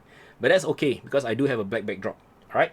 So now with one light in, I'm quite happy. I'm going to try one more other light, and this time it's going to be the soft light. Okay, the other light, which is the one over here. Okay, the backlight is okay. I think it's alright lah. Alright, just for this particular example. So I'm going to turn on this light, and I'm going to turn off the backlight. Okay, again, like I said, one by one. Yeah, one light by one light. This one is 5.5. Okay, let's see what happens if I shoot with just one light. Let's see how it looks like. Nope, a little bit over, I think. Yeah, you can see now if I press exclamation mark, you can see that on capture 1 there's this red color mark here. Okay, red means it's overexposed, blue means it's underexposed. So red, too much. Alright, so I'm just going to drop power. Again, I'm going to decrease the power on the light by using my trigger, maybe by half a stop. Okay, so in terms of adjustments and all that, if you use a speed light, it's pretty much the same. Okay, the concept is the same. It's just a matter of getting the balance right. Okay, so I decrease the power again. There, it looks okay. Alright, let's turn off the highlight checker. I think this looks fine. Okay, I think this is okay as well. So now I'm going to turn off this light and go for the last light, which is the key light. Okay, the key light is going to be a little bit stronger, of course. Let me just check the power setting. I think that's way too much. Way too much, guys. Way too overexposed. Okay, so you can see that Pikachu is pretty burnt. Alright, that's a fried Pikachu right there. Alright, so I don't want this red at all. I'm just gonna bring down the power. Maybe by about one stop this time.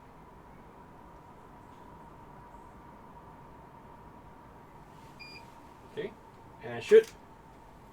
Still a bit too much, I think. Oh, I think it's better. Okay, that looks okay. Still a bit, but it's okay. I think it's fine. Yeah, Pikachu's trying to sleep, but I'm trying to wake it up. Okay, so now I find that the light is playing a bit too much. I don't want the light to be all over Pikachu. Okay, so I'm going to raise the light a little bit more. So it's a little bit more, less, what do you call that?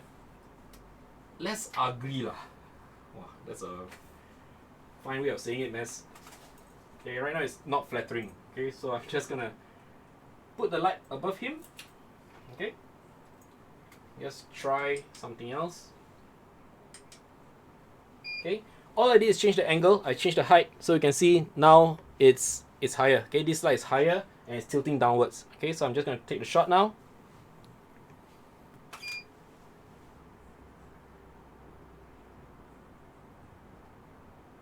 Okay, can see that there's more shadows underneath his face. I think it looks a little bit better, but let me see what else I can do. I just move in a little bit more. And this time, I'm going to turn the light a little bit further away from Pikachu. So I'm feathering it. Okay, so again, let me show you. Okay, originally it was here, directly above Pikachu. Okay, now I just turn it slightly away. Okay, let's see what effect it has now.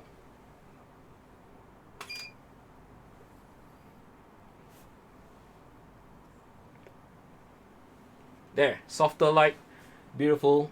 Okay, it's no longer too much in his face. You can see there's a gradation of shadows, and Pikachu still looks like he's trying to sleep and I'm just disturbing him. Okay, so I'm just gonna decrease the power just a tad a bit more, maybe about half a stop, and try again. And I'm gonna turn the light a little bit further away. Okay, so what I'm trying to say here is that you don't have to be afraid. You don't always have to have the light directly above him. Okay, sometimes the fill light or the key light can be interswapped, and you do not, as long as you know what you're doing, but you do not want to actually have the light directly above the subject. Sometimes you can, feather it off and try something else. It may actually give you better results. Okay, so now I'm going to turn on all the lights. Let's see what happens.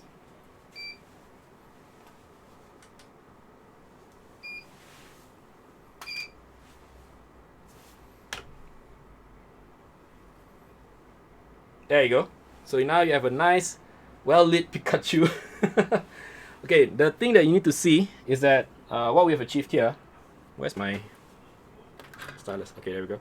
Is that we actually have got light surrounding him. He's not breaking into the background. Okay, the tail also is not breaking into the background. Okay, so what we're doing here is that we actually just light up a simple toy. But in all accounts, if you look at all my other toy photography works, this is pretty boring, pretty dull. Okay, but let's just save it anyway. So I'm just going to turn off the composite mode and save this shot. Alright, now we're going to make it a little bit more interesting. Okay, I'm going to introduce the fairy lights. Let's see what happens.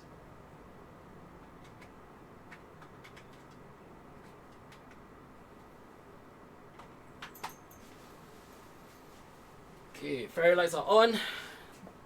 This is how the scene looks like now. Oh, can't see. Okay, never mind. Okay, you can see in the background, you can see there's some fairy lights. Okay, so let's see what happens when I take the shot this time. Fairy lights are on actually. So if I were to show you what the camera sees, you can actually see the fairy light is all lit up. Can you see? Okay, so it's a bit off, so I'm just going to adjust the light so it's more centralized. You can see it's covering more of Pikachu.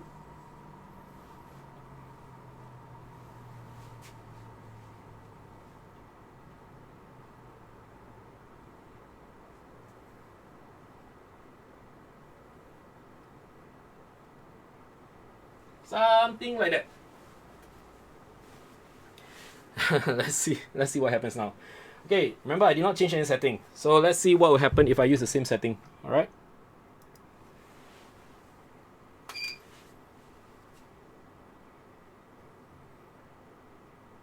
Uh-oh. The lights are overpowering. We can't really see much of the fairy lights. Okay, and this is not what we want. This is pretty bad. Okay, so we're gonna make some adjustments. Do we increase the power of the fairy lights? Nope, not possible. So what's the only way we can do is that we can actually slow the shutter speed to get the lights in. So again, this time around, I'm gonna turn off the strobes first and focus on getting the light for the ambience in. Okay, let's see what happens now. So again, what the camera sees. Okay, so all the lights are off except for the ambient lighting and the fairy lights. It looks like Hari Raya. So I'm going to take a shot. Okay. And this time focusing only on natural lighting or ambient lighting. Okay, so now you can't see Pikachu at all. Okay, so the idea behind the strobes is really just to fill the light to bring the Pikachu into the shot. Alright. I think I can add more light here. Let me see.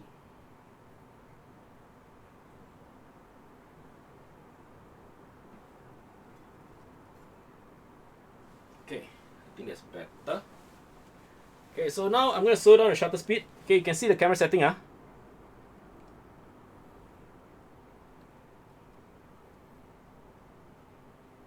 I'm gonna show at 1/30 of a second. Let's see how it goes.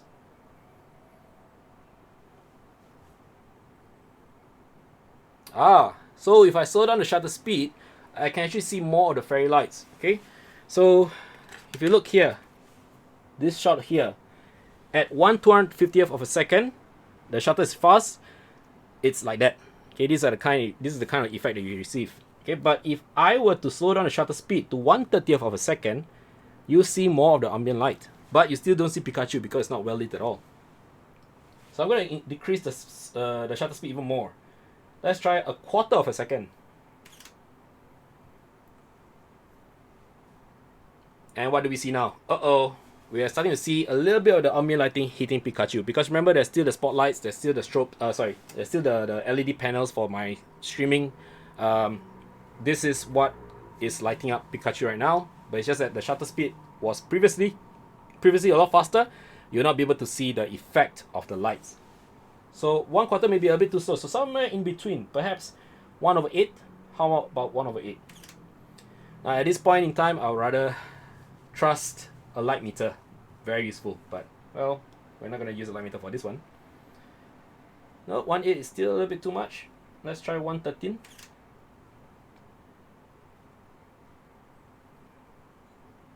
I think that's fine. Okay, so now I'm going to turn on the lights again. Now bear in mind, because we're working in a small room, the light may bounce everywhere, and the strobe lights may not have, for all intents and purposes, still spill where they shouldn't spill. Okay, so I'm just going to take a shot now.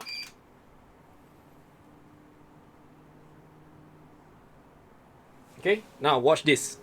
Compare here and oops, sorry, butterfingers. Okay, so we compare the two shots. They are side by side now. Okay, so you can see that if I were to slow down the shutter speed, the ambient lighting actually is more prominent. By ambient lighting, I mean, of course, the fairy lights. Okay, but having said that, the difference in the Pikachu's shot, I mean, the difference of strobe lights on Pikachu is negligible. So what I'm trying to say is that when you adjust shutter speed, your strobe lights, your speed lights will not be affected at all. Okay, unless of course the light is like bouncing from somewhere and it's pretty bad, but otherwise, yeah, it looks pretty okay to me. Okay, now how do we sort of fix this light problem? It's still not focus in range. It's not where it's supposed to be. I mean, there's still a black patch on the left of Pikachu. It's pretty ugly. One of the things we can do is we can bring the lights forward towards Pikachu. So I'm just gonna bring the lights in studio. Okay, so right now the C stand is over here with the lights. Okay, you can just use those bamboo poles to hoist up the lights. Okay, so now I'm just pushing it forward, so you can see in the studio cam. Okay, this fairy light is very useful. It's powered by a single power bank. Alright, so it's pretty good. Okay, so now we're gonna see what the camera sees again.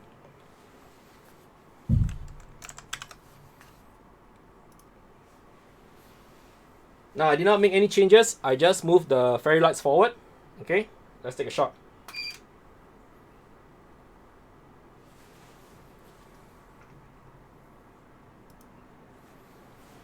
Looks pretty good.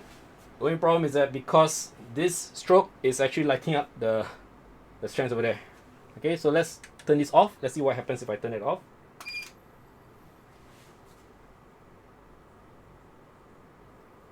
Okay, slightly better. Okay, so this means that this light I need to adjust a bit in terms of positioning. So I'm just going to turn it inwards to the best I can and let it feather off onto Pikachu. So let's see what happens now.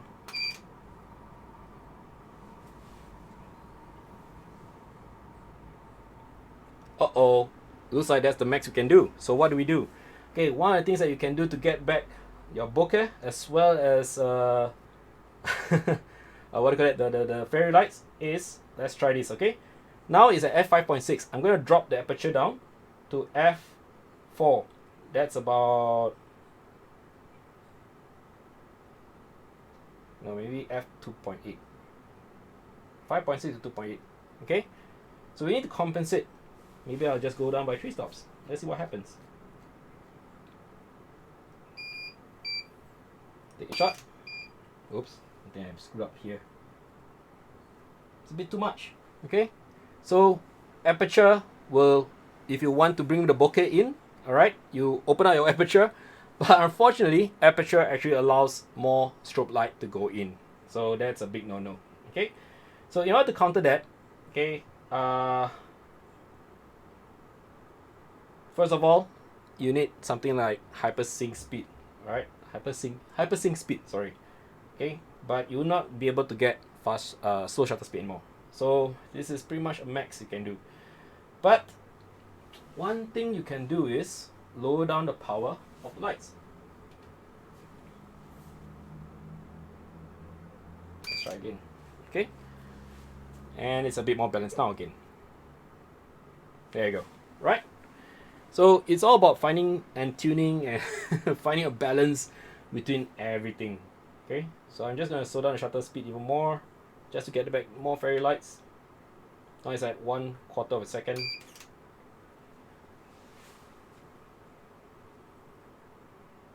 There you go. The fairy light is so nice. Okay,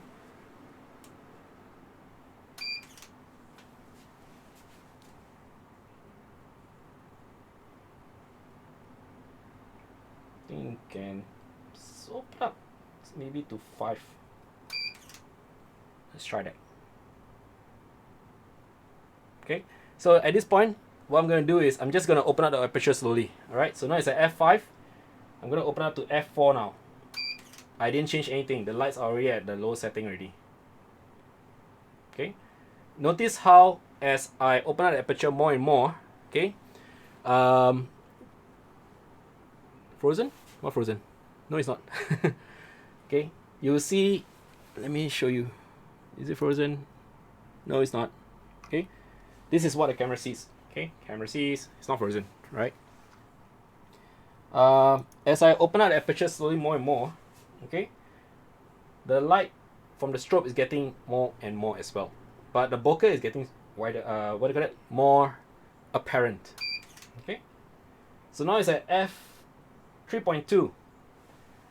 the power of the strobe is a lot more apparent, but the bokeh is also a lot more softer, and you can see the difference, okay, from here to here. So if you want to have what do you call that, more bokeh, the fairy light's a lot more, you know, bigger and more fluid without changing anything, just open up the aperture, but make sure that you compensate your lights. Okay, wild thought, what if your strobe speed is quicker than your camera shutter? Does it work? Huh? You mean strobe speed is quicker than your camera shutter? I don't get you. Are you talking about sync speed issues then? Okay, if it's sync speed issues, most likely, okay, let's say for example, okay, Sony cannot do this because it's already locked at 1/250th of a second. But let's say if your shutter speed is exceeding the normal sync speed, right, you actually get an image that looks something like this. I won't be able to replicate it because the A7R2 prevents you from doing it. But on other camera systems, if you're not careful, this is what you get. Okay, you get this thing called shutter bending. It looks something like this. Yep, something like this. Okay, this is what happens if your sync speed is incorrect and your flash, well, it won't be faster than your shutter speed, but your shutter speed is faster than the sync speed that is exceeded the limitation. So you get actually this weird black bending. All right. Oh, right. No, it's sync speed. Okay. So let's say you're looking at a fast sync speed. Fog shots. Oh, no, or is it water shot? Fog shots. Because there's two things I actually spoke about that day. Exceeding sync speed for flash, and slow down shutter speed to catch to freeze motion. I think you're referring to that. Yeah, guys, I'm actually looking at Ryan's question. It's okay, man. It's okay. Don't worry. Maybe you misheard. But yeah, okay. But I get what you're trying to say. Maybe you are referring to the sync speed issues. So let's say it feels so weird to talk to you guys without looking at the camera. So I'm just gonna squeeze myself in to the best if I can. Oh, and the chair is too low. I feel like a hobbit. Oh, okay. So water, correct. Okay. So let's say that day, during a private session where I shared how shutter speed is not exactly the thing that freezes motion compared to strobes. Strobes is actually the thing that what do you call that? That freezes motion. So let's say, for example, in this shot right here, of course, we're slowing down the shutter speed so that you can get the ambient lighting and all that from the fairy lights. But let's say if I were to do something like capture water splash, right? I can still shoot at this shutter speed, but the flash must still be there to fire that quick burst so that I can actually freeze the motion. Okay, so this is how you actually show that flash actually freezes motion. Right, so you can have a very slow shutter speed, can even go up to 2 seconds exposure. That means you open up the shutter for 2 whole seconds. It's not even like a fraction of 1 second, it's 2 whole seconds. But that burst on flash is so quick that it can actually freeze the motion and you still get the sharp qualities of the image. You can still get the details and all that, no problem, as long as you balance it and tweak it right. So you need to actually adjust your lights back then. So the adjustment of lights is actually the power of the stops, right? Whether it's a max power or half power or quarter power. If you look at your flash, that's how it says in terms of power rating. Okay, so this is how you actually play on with flash. So you can actually decrease the power or increase the power accordingly to suit the scene that you're trying to achieve. Okay, so hopefully that answers the question. But basically, flash, no matter how weak or strong, unless you're talking about flash duration, that one different story altogether, you can actually use it to freeze motion. So one thing you can try at home is that maybe you have water spray. Okay, water spray. Right now you have this setup. Well, okay, this one you must do somewhere else. Okay, not inside a room where there's a lot of electrical circuits. Make sure that you have an open space where it's safe and floor that you can clean up, or you can have newspaper or whatever to line the floor. So what you do is you take the water spray. Maybe I'll do this one of these days. How about that? Another virtual workshop, this time with water effects. But I need to make sure that nothing is going to get electrocuted here. So what happens is that the water spray, if you use a slow shutter speed, all right, and you spray water, okay, you'll probably be able to capture like almost like a fog because everything is like blurry already. But let's say you use a fast shutter speed, you spray, okay, you can still see a little bit of droplets, okay, but it's not enough. Okay, that one is just because the shutter is fast enough to capture just a little bit of that motion of the water, but it's still not going to be crystal clear or crispy clear. Sharp and clear. Okay, you will still need a flash to capture the droplets of water during the spray. So one of the things that you can do is you try this at home. Get a flash, just one flash. Okay, put it behind the subject. Okay, maybe a toy or something like that. Then take water and spray. Time it such that when you spray the water, the firing of the flash will burst. So you may have to figure out how to do it on your own. Some of the flash you can actually control by using a sound device like Neops, or you can trigger using your remote control. So you trigger manually. Okay, so this is something that I will probably talk about in the upcoming episode. But it's something that you can try at home for fun. Okay, whether or not you get it, that's a different story. But you can slow down your shutter speed to as long as you want. Maybe about 2 seconds would be ideal. And then you just fire a flash when you spray your water, and you see the difference. Okay, the water spray will actually be caught. All right, so you can try that at home. Maybe yeah, we can try that in the future. I'll do a simpler setup and make sure that I wouldn't die from electrocution. Okay, so hey Ryan, thanks for asking. I think that gave me a inspiration for the next episode, or rather a few episodes further down the road. Okay, because we do have other episodes coming up. Okay, so how does our Pikachu look like? Okay, oops, this is the example of the sync speed issue. I'm just gonna turn it off. Okay, so this is how it looks like, right? We have a nice shot of Pikachu. Okay, relatively sharp. I think the focus is a bit off, so I'm just gonna readjust the focus and fire again. And now we have Pikachu.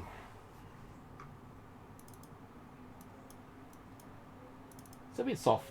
I think because it's at this camera lens might be a little bit dirty. Let me just try to fix that manually.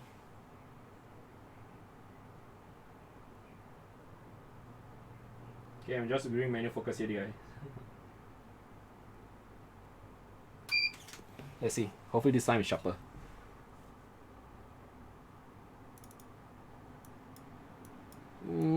It's a bit off because I'm shooting at f3.2. The depth of it is too shallow. Too shallow, guys. Such is life. Can't get everything that you want.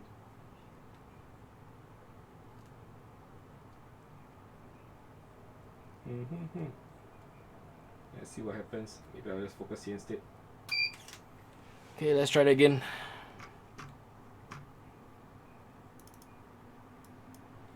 Yeah, sharpness is over here lah. It's just the depth of field is a bit too shallow. Can't get the sharp points anymore. That's the thing I don't like about my 2470. It tends to focus wrongly, but it's too bad. Okay, oh, maybe it's because of... Oh, I don't know why. Okay, guys, another thing I almost forgot to talk about. Manual focus distance. My focusing distance is shorter than it's supposed to be. Yeah, okay, so not just depth of field problem, but manual focusing distance. So the camera is a bit too near to Pikachu. I need to move back slightly to compensate because I forgot this is not my macro lens, this is my 2470. That's my bad. Sorry. Tend to forget when a lot of things are happening at the same time. Okay, so let me get the shot in again. I think my cameras are okay. Okay, good. Okay, let me see. Okay, let's pre-focus again. Okay, so manual focusing distance happens if you're not using a macro lens. If your camera is too close to your subject, you can never get a sharp focus. Okay, so just gotta make sure that it's within spec. Oh, that's not good. Camera resetted, so I need to change the aperture setting again. Sorry. Previously was at f4. Was it 3.2? Let me check the settings. 3.2. Okay, so let's try again. This should be better. Yay, slightly sharper. Okay, good. Yeah, so the manual focus distance is a big crap on the 2470. I need to go slightly further away. But yeah, that's the whole idea. Okay, compensate. I move back a bit and I zoom in instead. Okay, I think I'll be happy with this one. Final shot, guys. Yep, there we go. Finally sharp. Okay, so manual focus distance for the 2470 is about, I don't know, 50 cm, I guess. Okay, so manual focus distance matters. Okay, so now we're going to move on to Master Chief. So for Master Chief, we're going to do slightly different. I'm going to tear down the fairy lights. And I'm going to make something more dramatic because I like action. Okay, so let's do this. Give me a sec. Let me just turn off everything. And I'm going to switch to studio mode so you guys can see how I do this. Okay.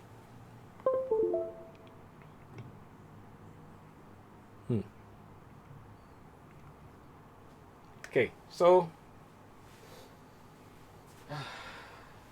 what I'm going to do now is I'm going to turn off my fairy lights, disconnect it, toss it aside, and this is where assistants are awesome.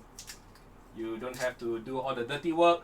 The assistants will be the ones to remove the fairy lights for me. But too bad, today it's just me, myself, and I.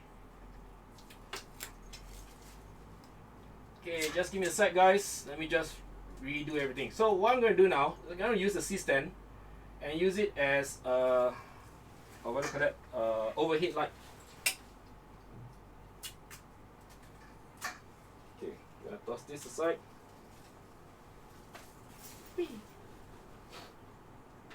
Right, so this C-stand here, okay, will be hoisting one light later. Now, like most toy photographers, you'll probably have difficulty getting figurines to stand and all that. So I'm going to share with you guys something later.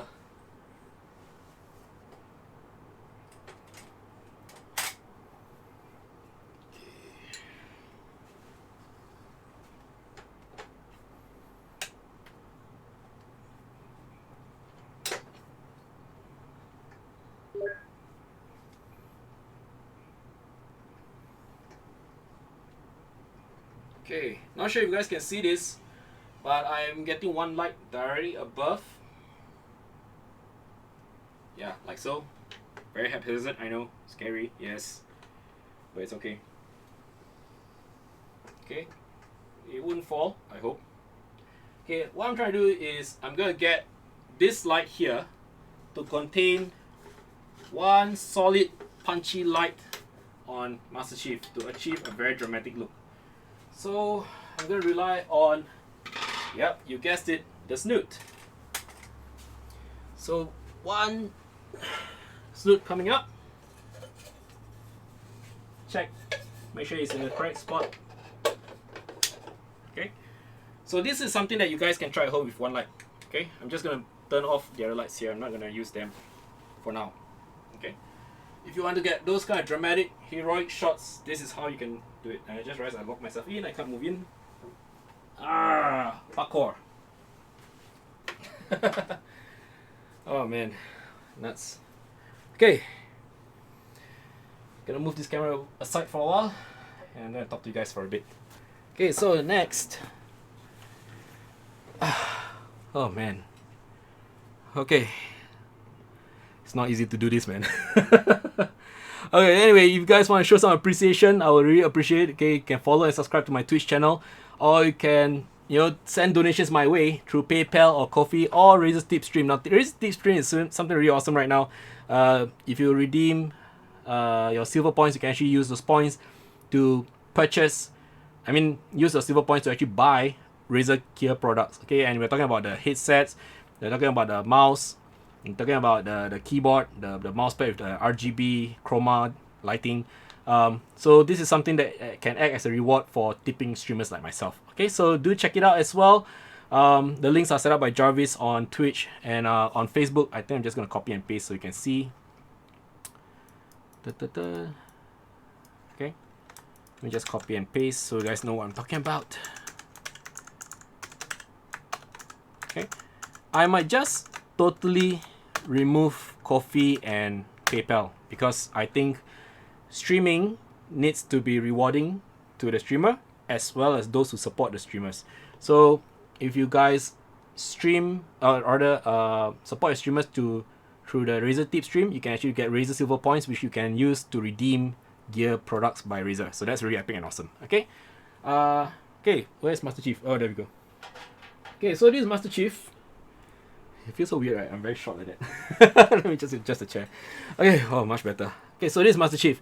If you look at the design of Master Chief's armor and helmet, okay, you can see that there's a lot of details, a lot of ridges and all that. And I always like to share this with people. Whenever I shoot things with textures and all that, I like to use hard light. Okay, if you look at Pikachu right now, you can see it's very soft. You know, let me just. Okay, you can see Pikachu is very soft. You know, he's a delicate creature, right? So I want to make sure that it's very soft and neat and not so hardy. Okay, the texture is still there. You can still see the fur, but it's not unflattering. Okay, so for photo shoots with something with high textures like this armor piece here, I really want to see all those details. Okay, so I'm gonna do a shot with hard light. Okay, instead of using softboxes with soft light where the light source is bigger than the object, I'm going to use hard light where the light is pinpointing directly above him, in this case using the snoot. So for this shot, I am going to get his weapon. My gosh, how can Master Chief go to battle without his weapon? Okay, so no, here's a trick. Okay, when you try to get toys like Master Chief to hold onto the weapon, he is going to be very stubborn. Okay, the weapon will sleep, it will not stick. So next thing you can do is actually get blue tack. Table's a mess right now. So many things I've just plonked like that. Yeah, okay. Now it'll be very helpful if you're doing this on a table, okay? Not like this right now. I have no space, so I just make do what I have. Okay, use just a little bit of blue tack that you can get from Popular or anywhere. And just use it to stick on the accessories onto his hand or his appendages whatsoever. In this case, I need to put on the assault rifle's magazine. I think it's a magazine, or is it a butt? I think it's a butt. Okay, and attach it to his wrist. Be careful. Make sure that you don't have something like this. Okay. I don't know if you guys can see it, but yeah, this angle. Can you see the blue tack still sticking out? That's ugly. That's a big no-no. We don't do this. All right. We gotta make sure that it's tucked in really nicely so that you'll not be able to see it, and at the same time, don't have to Photoshop unnecessarily. Okay. So set this up, just nice. Okay, there we go. And use the other hand to hold up the weapon. Now it's just very haphazard at this point. Not so good, but just trying to achieve whatever I can for a live stream. So difficult to do. Guys, if you're wondering, Is it easy being a live streamer? I can say the answer is no. I mean, I can make it easy, but where's the fun in that, right? Okay, so roughly that's the case. That's how it's supposed to look like. Right, so next. Oops. I heard a beep and then I think I totally wrecked my gun. Okay, just gonna think no, okay. The blue tag came off a little bit, so I have to readjust it. And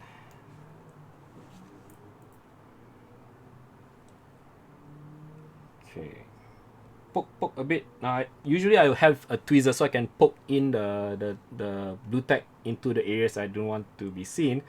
But here seems okay. Okay. So there. Master Chief looks very, very cool now. Okay, next I'm gonna have to add blue tag, okay, on his soles. Similar. Okay, can you see? So this will actually hoist him up, or rather hoist him down, so he doesn't have to slip and fall every single time when I put him on the studio floor. You can call it that, right? In this case, I just use a granite kind of tile, and it works. Yeah, just use whatever works, guys. Okay, let's mount Master Chief on over here. Okay, we're gonna have a very epic, heroic shot of him. And this time I want to change my lens. I don't want to use the 2470. I want to use the Sigma 70 macro, which is my favorite. Okay, I have to say this. It's not just my favorite. It's my only macro lens. So that's that. Okay, so this is a Sigma 70 macro lens. It's always good to have a macro lens for toy photography because you can actually zoom in a lot closer. Not zoom in, rather. You can move your camera a lot closer. You can get more details, and it's always a magnification of 1:1. So at this distance, I can't focus my 2470. But at this distance, I think about 25 centimeter or so, I can still focus my 70 macro, and it's perfect for the role. Okay. So macro is how you can get all those bug shots, those insect shots, and all that. Yeah. If you use any other lens, you'll probably have problems, okay? You probably won't be able to focus as much as you want, get the shots that you want, etc, etc. Okay? Lens cheers at screen, yay! Okay, so lock this in. Now, remember guys, just now I said I always insist on using L bracket. Now, L bracket can allow you to do this. Okay, wait, let me change. Okay, so you can see the camera, right? Watch this, man. It's like Transformers. Flip. L bracket for the win. There, so much faster than turning around, etc, etc. Okay, so now we're gonna see what the camera sees. Okay. Every time this happens, I hope the camera does not hang. It shouldn't, as in my streaming cameras. Yeah. Okay, so can't see anything because camera is not focused yet. Camera is too close, need to readjust and compose. So I'm just gonna focus on his face, because Master Chief has got a very epic, heroic look. And I just realized something. Capture one is terbalik lah. Okay, let me see. Need to change orientation to 270. There we go. Okay, so now we focus on his face. Let's see what happens.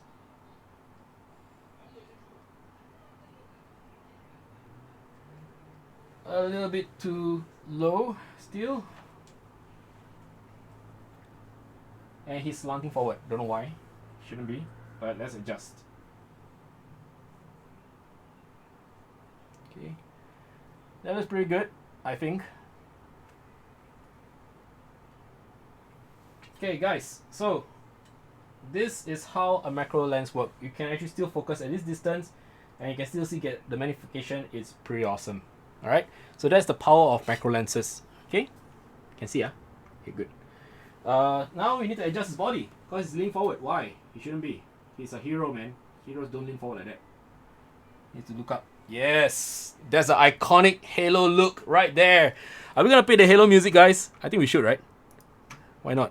Let's have a little bit of. No, I don't want. Later those copyright nonsense will happen. Which is so sad because Halo soundtrack is so nice. Okay, now let's turn on the light. Oh wow, look at that, so epic, right? Okay, I'm just gonna move back a little bit so I can catch more of the headroom. Okay, and all right, Chief, smile for the camera. Okay, check settings first. Okay, aperture is a little bit too high. I'm gonna start off f8. Let's see what we can do with f8. Okay, increase the power a little bit to maybe about by 3 stops. Okay, let's take a shot. Okay, I'm just using one light this time, guys. Let's see how it looks like. Okay, one light. Are we getting anything? Of course not.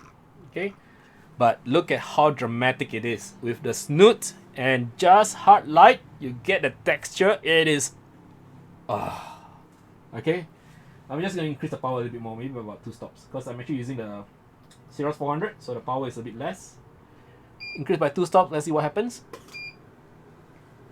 Okay, this looks like the halo. Oh, look at that! Look at that, guys! Look at that! Oh man, don't you guys love it? The texture is so brilliant. Okay, so just by increasing the power of the light, you can see the difference. I didn't change the camera setting. The camera setting is still the same. I'm still shooting at ISO 100. I'm shooting at f8, and I'm shooting with the same lens. No difference. The aperture is still the same. f8. Shutter speed is still the same. ISO is still the same. Okay. Now, if you notice by now, I always shoot at ISO 100. Okay, because I always try to keep it at base ISO. Okay. Speaking of base ISO, the reason why we keep to that is because we want to keep the noise level as low as possible. All right. If let's say I shoot at ISO 50 on the mirror's A7R2, that's actually going to extend the mode. A lot of people think that 50 is the base ISO. That's not true. For mirrorless cameras, if you go into ISO 50 range, that's actually not the base ISO. That's extended. Okay, for Sony at least. I'm not sure about other brands, but this is the case for the A7R2. So just take note of that. Alex says try f11. Okay, let's try f11. Now, if I were to shoot at f11, yes, everything will be sharp. Okay, but we'll have one problem. Okay, we probably will have to compensate the amount of light going in. Okay, so you can compare. So the light is actually going in, but you can get to see there's sharpness all around. It's much better now. So what I'm going to do is I'm going to compensate by increasing by 2 stops, I think. Okay, for the light, just the light alone, and fire again.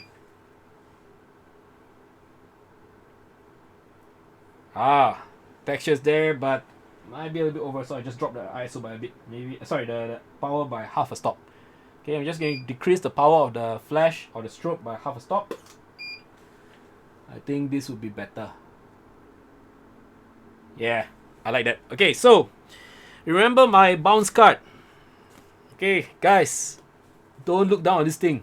This thing here, just one light can do wonders. Let's see what I can do with it. Okay, now I'm not going to change anything. In fact, I'm going to lock the lens to manual focus mode, so I will not accidentally refocus. And I'm just going to put without, yeah, I'm just going to put the reflector slightly in front of Master Chief and see what happens. Okay. Yeah, sorry, I did not show you how it's done. So this is how I do it. Okay, I just put the reflector right in front of Master Chief, like that, without going into the shot. Angle it, and take a shot. Okay. So with just one reflector, this is without, this is with. So you can see there's more details if I bring the reflector in, right? But this is one of the limitations. Oh, sorry. This is one of the limitations of, yeah, I thought I pressed the button, but I didn't. I think I slipped. Okay. So this is one of the limitations of having one card and one light setup. Okay. So you want to have something a little more dramatic. Let's introduce one more light in. Okay, let's introduce one more light and see what we can do. Okay. So this on the left here without reflector. This on the right here with reflector. So now what I'm going to do is, I'm going to actually turn on the light on the right. Wait, just feather it off. Okay, hold on guys. Let me just sit on this thing and bring down the chair. Oopsie. Okay, so studio setup again. Push this chair in. Be gone, chair. Alright. I'm gonna bring this light down. Okay, turn it. Okay, so now if you look at this light, it's not actually hitting the chief. It's actually hitting the camera. I'm not hitting the chief at all. Right? So what I'm gonna do here is I'm actually gonna fire off the light on a soft box, okay, just to bring up a little bit of details from Master Chief. Okay, so let's see what happens when I take the shot. Okay.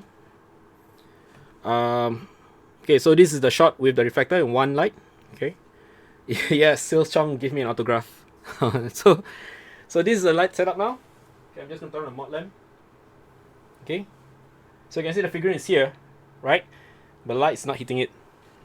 But I'm gonna put the reflector here nonetheless. So now if you look at what the camera sees, actually I'm gonna show you in a bit. Bear with me. Okay. See, the light now is like that. If I turn this off, turn on, turn off. Okay. So if the light is directly on Master Chief, it'll be like this. But this is called, this is like on him. But if I were to feather, something like this, I'll get back some details. Okay, so let's take a shot without the reflector. Let me just check the power. 8.5. Okay, I'm not gonna overpower the light. I'm just gonna bring a little bit of light only. That's all. Okay, so let's see what happens when I take the shot here.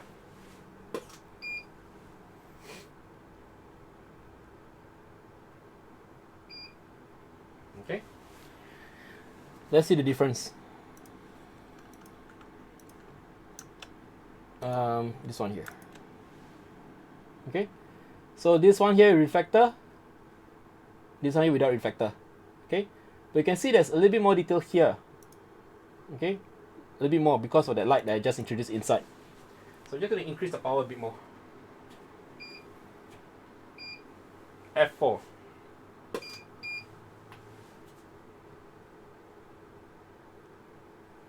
Oh, look at that, guys. You can see a little bit more of his visor. Okay, so now I'm going to introduce the last piece of the puzzle. Again, the reflector. Just one reflector. Same positioning. Let's see what happens. Okay.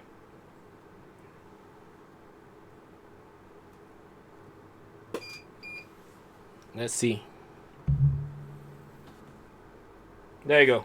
Look at that, guys. See the difference? Introduction of one extra light and one reflector we got from here, sorry, to here. So this is how you can actually mix and match mix hard light with soft light to get nice lighting, to bring back the details and still retain the kind of look that you want, the dramatic look. Okay, so this is how you actually shoot figurines like this. Okay, any questions so far? No questions? Then I'm going to start editing.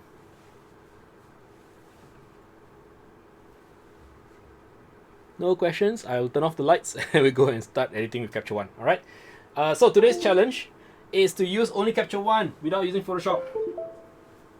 I know it's asking for a lot, but let's see how it goes. Okay, I'm just gonna push the lights away. Now, of course, if you guys want to go all out with your toy photography, you can invest in some other stuff. Fishing line. I actually ordered fishing line, but the Ninja van arrived just like minutes before the show started, so I haven't even unboxed it. So fishing line can be used to actually hoist your toys. Okay, so let's say for example, I have this very cute Pikachu. Look at that. He's like mid, he's like running midway or something. Okay, so you can actually put a string. Oh man, you can put a string around his neck. And hoist it up, okay, and another string behind his back, so you can hoist it up so it looks like he's floating in mid-air. And you can even have one more piece over here so the tail will stick up. Okay, and fishing line is very useful because you can't really see it. You can Photoshop it off very easily. But in the case of Capture One, you don't even need Photoshop anymore, right? So you can actually just remove it in post. Okay, so this is actually something that you can try as well with fishing line. Okay, but we're not going to do that because, like I said, I haven't even unboxed this. It just arrived like 2 minutes ago, 2 minutes before I started the show, so that's not going to happen. But yes, you can try to get multiple versions of Pikachu. Like I said, you know, there's different versions. Just now we saw the sleeping one. Okay, sleeping one, and you can also have multiple types of Pikachu, and you can actually create a story. Like Pikachu woke up, happy to see you. Alright, he was okay. Let's think of the story. Okay, Pikachu is sleeping, right? Then just woke up, happy to see you, and now he's running towards you, like Pika. Alright, so very cute. So you can actually create stories out of toy photography as well when you're at home. Just play around with the strings, make sure your lighting is done correctly, and just have fun. Okay, so that pretty much concludes the practical session for the workshop in terms of shooting photography, setting up lighting and all that. I really hope that it's very helpful and useful. So now we're going to go into retouching with Capture One. I am going to take some time to set up. Just give me a second. Like I said, one-man show. Tough, man. But man's got to do what man's got to do. In the meantime, do check out these options where you can show your support for the live stream. You can obviously go for the Razer one because that's the one with the most rewards right now. In fact, the only one with rewards right now.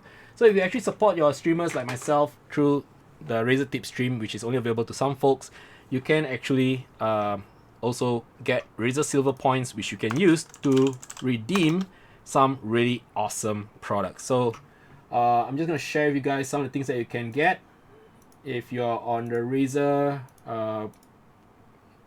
Silver redemption page. Okay, you can actually get products like this: the mouse, the headset, the keyboard. Yeah, there's a lot more lah. Oh, you even got the cat one. Holy crap, I actually wanted this. 150,000 silver. So if you get a lot more silver, you tip as many as you can to this channel, you can actually get it for cheap. In fact, you can just get it from the silver points. So this is really awesome. Okay, you can also have other keyboards. This one's really nice. The white keyboard, perfect for Macs, I think. You can even have like earphones. I think it's really awesome. Okay, for those of you on Animal Crossing playing with your Nintendo Switch, you can actually get a Jungle Cat. I think this is for Switch.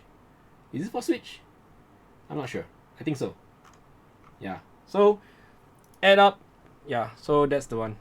Which of those options do you gain the most of the amount donated? To be honest, Yon, Razer.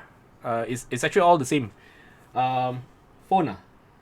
Oh, it's for the phone. Oh, Razer phone, not for Nintendo Switch. Oh, I'm so bongo. I'm so sorry. Yeah, so for your Razer phone. So yeah, I think what's best is to actually stream. Tip through Razer Tip stream. That's actually the best because you guys get something out of it also. All right.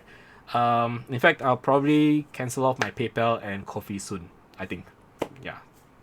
Some people actually do give me quite nice amount. As you can see at the bottom here, is that the one?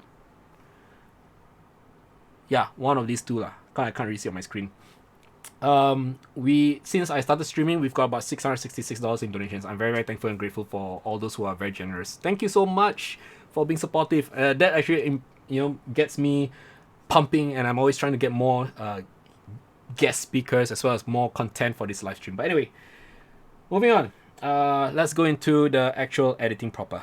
All right, so Capture One Pro 20 released something of a surprise yesterday, a new patch that allows you to retouch. And I haven't really explored it, to be honest, but I'm very excited to try it with you guys right now. So right now I'm actually streaming and editing on Wacom Cintiq 24, and I lost the stylus. Okay, it's here. Yeah, so awesome. Yep. So let's say we look at the details here. Oh man, there's like some dust, hair and stuff like that. So let's see what we can do without going to Photoshop. Okay, I'm just gonna remove this. And okay, so now we have this thing called the draw healing mask and draw clothing mask. So I'm just gonna try just the clothing mask first. Alright, okay, let's try the clothing mask first. Okay, so I'm gonna change the size, make it smaller. I'm just gonna I want to clone a source point with alt click to define a source point. Oh, okay, that's alt click, and that's the source. That's the new point. Wait, opacity 100%. Okay, there we go. Let's try it. Oh, look at that, guys. This is a raw file. And I'm already cloning. I don't have to go into Photoshop. I can just clean everything up. Like so. This is so brilliant. Okay, what about next point? Now in the older generation of Capture One, I have to click and create a new layer just for cloning. Okay, so now let's see what happens if I were to clone this white spot here. And I'm gonna just use this as my new source point. Look at that! 2 source points! Let's see what happens. Guys! It's like makeup for men. For Master Chief. Look at that, guys. So now we have the before and after. Before, after. Before, after. Holy cow, guys, this is awesome. This is really awesome. I'm loving it. Okay, let's see. What about this small point here? Can you see there's this weird hair kind of thingy? Okay, so I'm just gonna zoom in a little bit more. Let's see how this handles. Okay, so smaller brush point. I'm using the bracket key as a point. Okay, I'm just gonna clone this away. Oh, and I can move it too. Oh, nice. Look at that, guys. Oh, you know what? I'm gonna share this with Facebook. I'm gonna tell people, look at that. We are doing this now. We're editing with Capture One right now. I am now editing with Capture One Pro 20 with the new free update, cloning and healing. Come join. Because I'm pretty sure a lot of people are very excited to see this what do you call that, new feature. Wait, did I share the correct? Oh no, I shared it on my own Facebook page. Okay, I'm just gonna try that. So you guys can take this time to actually share it with your friends as well, because this is really awesome. Share. Okay, share the timeline. There we go. All right. Okay, so let's see. I need to switch that to public. Okay, give me a sec, guys. I'm very excited because this is something everyone should see. This is a new thing altogether, guys.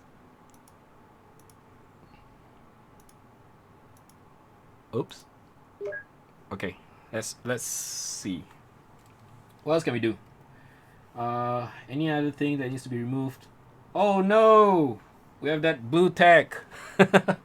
Okay, I'm gonna try. I'm not sure if this is gonna work because this is probably gonna be tough. I think this part here looks pretty okay. So I'm just gonna paint this part. Is that gonna work, guys? I need to feather more. Increase size. Okay, let's try again. Oh my god, it's like magic. It actually works. It's not so bad. Guys, this is epic. Maybe this one need to draw lah. But all things considered, it's pretty good.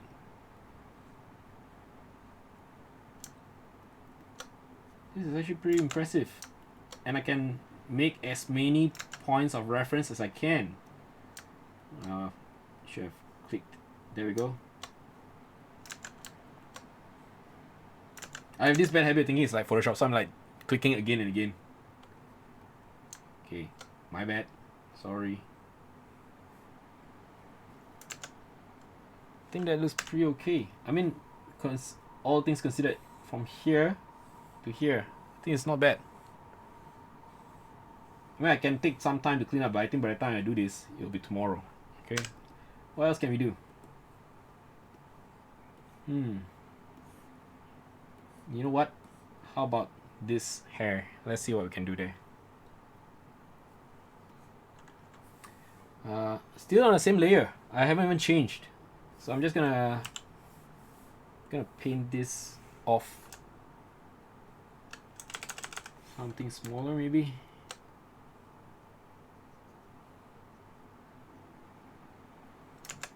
No, I think this one's more accurate.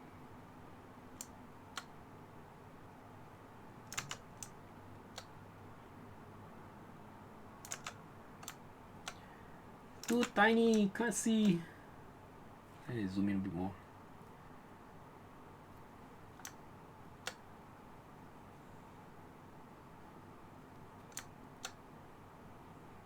And you know what's the best part?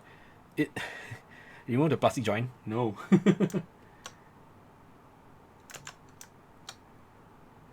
You know what's the best part, guys? We're still working on a raw file. Okay, I'm just gonna do it here instead.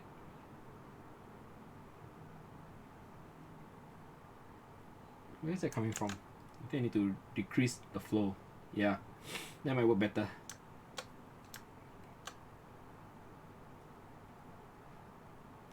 I think there's a black point, so that's not good.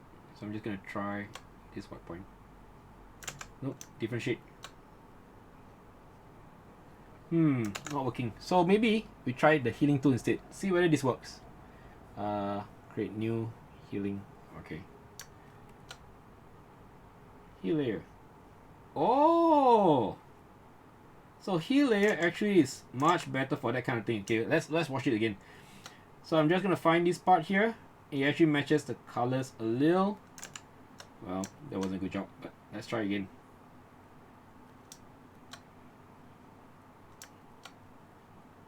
Okay, so that was my fault. I screwed up that part. Okay, just gonna heal this part. Oh, this is good. I'm gonna redo this part. I'm gonna redo the whole thing. Yeah, it uses the source point already. Yep, AI matching, that's right. So I'm not used to it because I'm still thinking the old way where I do it manually when apparently I don't have to anymore. So, and it's still a mask, so I can actually still erase it. Do I delete? Oh, we can delete manually as well. Awesome. Awesome. Okay, let's try healing again. Heal layer. Opacity, flow, 100%. Okay, let's see what happens. Pause. Okay. I think I need to get used to it. I need to trust the layers more.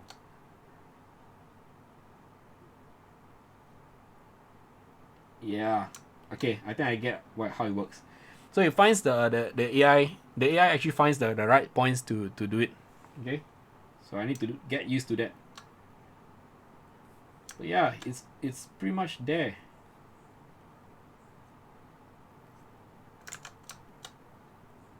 Oh, I'm gonna try this on the face.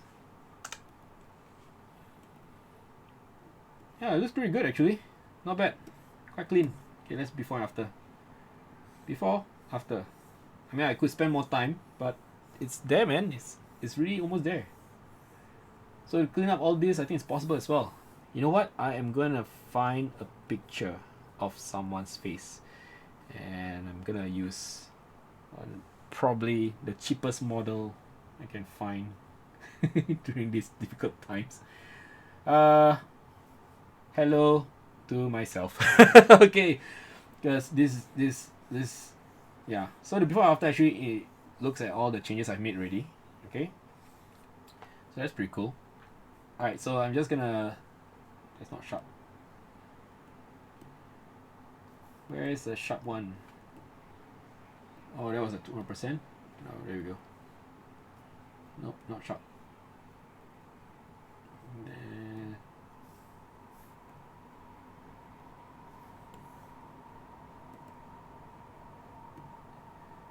Okay lah. I think this one's okay. Nope, it's not. Where is my sharp shot? Wait, 609. Oh, so this is actually still a raw file. Let me just create a new variant. Okay, let's start from scratch. Okay, I'm gonna edit my own face, guys, so I don't have to pay for models for the live stream. Okay, don't know who this fella is, but quite handsome. Okay, so now this is what we're gonna do. We're gonna start with cloning and healing using the new Capture One features. I have got some hairline here which are not good. So let's start off with the new healing tool. Okay, so Alt to create a source point, and paint over. You are right, Zig. It uses AI. Do you see that? It builds on the... I think it's a bit too small. Okay, you know what? Let's try that again. Increase the brush size. I think it was a little bit too small. How does that look? It's virtually not... Oh wow! Emily, are you watching this? Yeah, you're right. It's AI driven, so it's really smart. Okay, so I'm gonna do this side now. Still haven't learned the shortcut key yet. Yeah, so this is still a raw file, and I'm already doing retouching without having to go into Photoshop. This is a godsend. So let's do a fast one. Let's do a fast one. Shit, look at that, guys. Oh man. Yeah, so if you want to retouch toys or portraits, this is so much fun. Do you see that? Do you see what it did? It created its own source points, so I don't even have to touch my own source points. Create my own source points. So I just have to just paint over, and it creates one automatically, matching it. I mean, let's look at my skin now. This is the before. This is after. Okay, of course there's still patches and all that. I probably have to spend more time, but it's pretty much there already. Okay, let's try this. Oh, sorry. Fine point. Oh, so clever. It automatically finds a point for you. Guys, what more do you want? It automatically finds a point for you. This is the latest update to Capture One Pro 20. It's really awesome. Nothing to say, man. So good. Oh, luckily I removed my nose hair that day. Okay, what else? Okay, there's this offensive pimple dot thingy. Just be gone. Oh shit. Am I allowed to swear on Twitch? This is just too much. Guys, what do you think? Let me know in the chat box. What do you think of the new update to Capture One Pro 20? Do you like it? The new patch points? I can also change it to something that makes more sense. Look at that. What do you think? Can you go over your pores and see what it does? Okay, so you mean every single pore?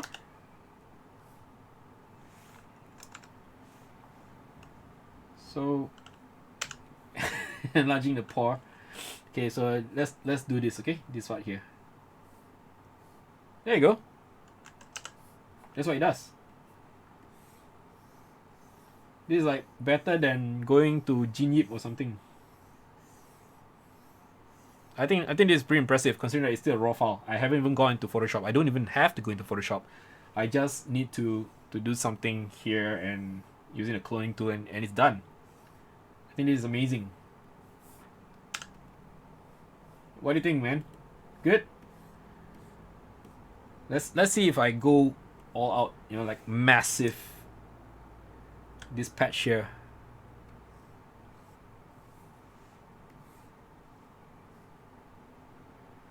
Oh, and I can erase it off if I don't want it to be too much. Don't like it? Delete it. Nice. Alex says, although this new healing tool shares the similarity as Lightroom's healing tool, but the healing performance way much smarter and finer than Lightroom. Yep. Yeah, the auto cannot make it. And also, you know, you want to see how many source points I have right now? Look at that, man. So many, and it's so fast. I don't even have to worry about speed. I mean, this is real OP. There's no slowdown in the software. There is virtually no issue whatsoever, and from what I understand, it's limitless. You can have as many as you can, and this is still on one single layer, guys. You don't like it? Turn it off. Put it back on. Yeah, this is really brilliant. And I can create another layer just for dodging. You know. So maybe I just want to bring back some light here.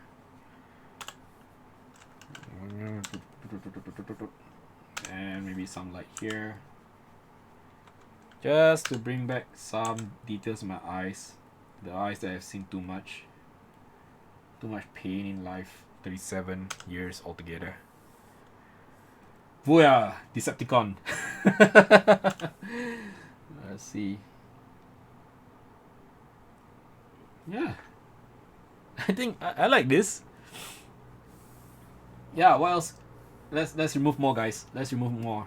Let's heal the world, make it a better place. I like my mole. So if you're using Capture One, you're the winning team, man. This is lightning fast.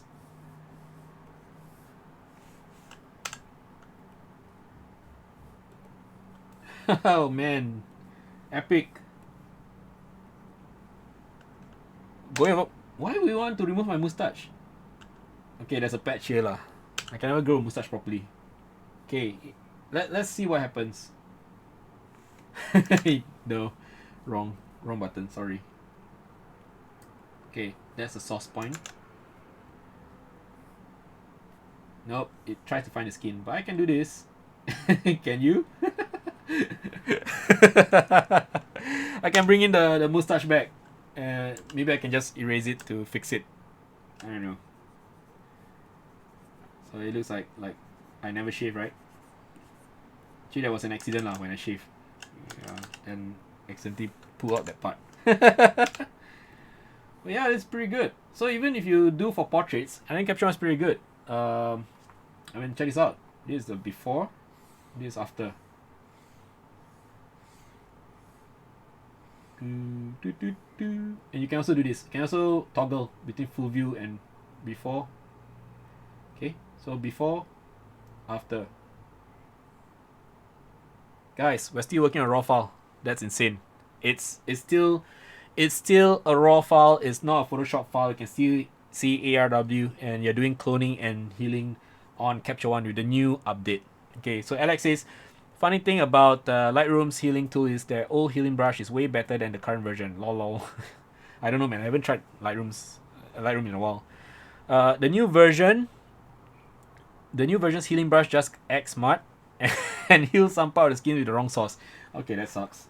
But yeah, here Capture One is intelligent. It knows where to go, guys. It knows where to go. Okay, so let's see if the cloning tool actually works better for the mustache.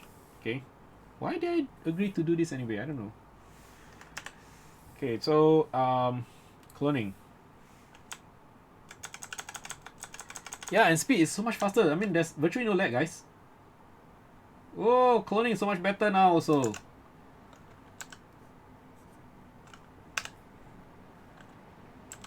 Oh, it's pretty good. This is pretty good. I'm very impressed. Well done to the Capture One team. This is brilliant. I've got this patch here. Can I remove it? Oh, and let's see what happens. I'm now in a clone layer. I'm gonna press the healing tool, and let's see what happens if I use it. It automatically goes back to the healing layer, guys. Oh wait, that wasn't accurate. So that's a bit too much, I think.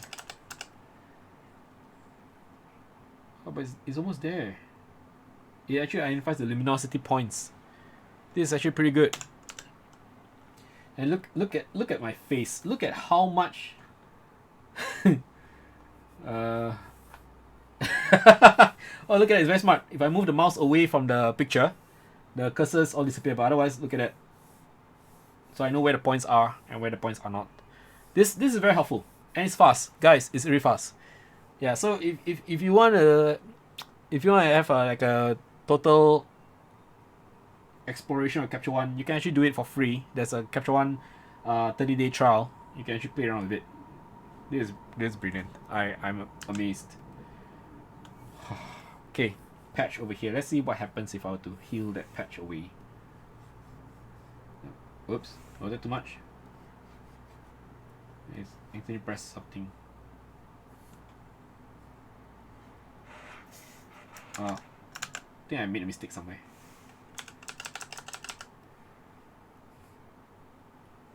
Yeah, it's actually not so bad. I like it. Okay, so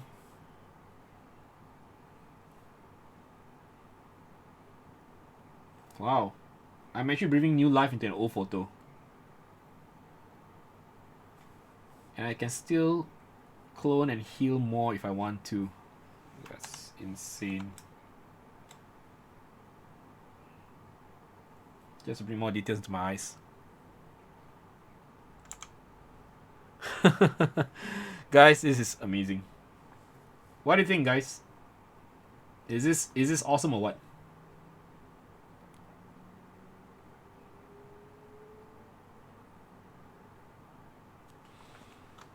Pretty good, huh? This was shot at Sony A7R2, so it's pretty good. And now let's jump back to Master Chief.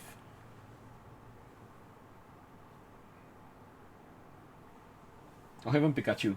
Actually, we didn't touch Pikachu at all. Let's have fun with Pikachu. Where's that shot? Yeah, I like this cute. So we have like a dot here. So let's see what happens if we were to heal that away.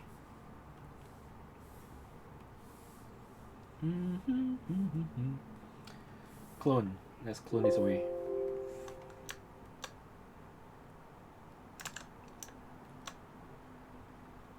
Oh, brush is too big.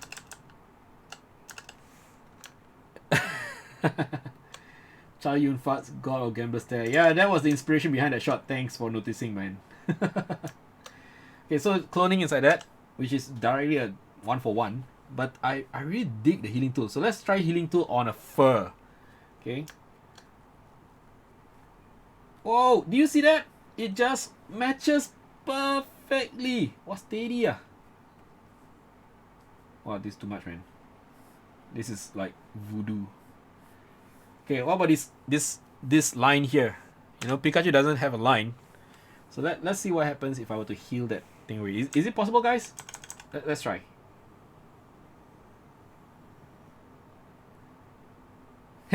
Nope. How about clone? Will it work? Okay, fine, sorry. I want to try the clone, the heal. Maybe. Oh, because I wasn't pointing at the right spot just now. No. Did I do it? No, that was the clone tool. Wrong one.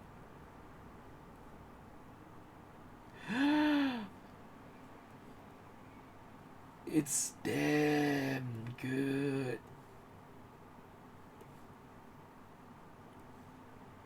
Okay, long stretch, maybe need to break up a bit.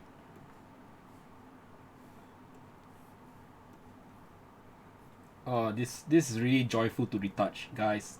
I'm just going really fast right now. Not care in the world, just having fun.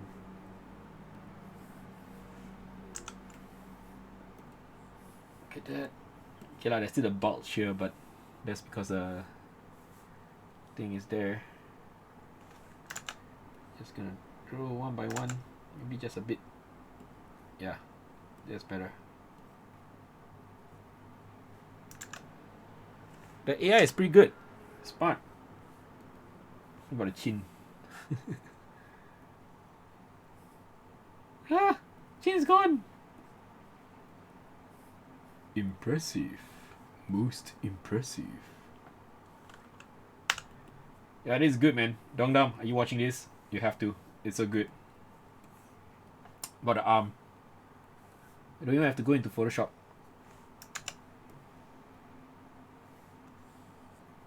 Oh man, I am speechless. This is pretty good. This actually can speed up your workflow by so much.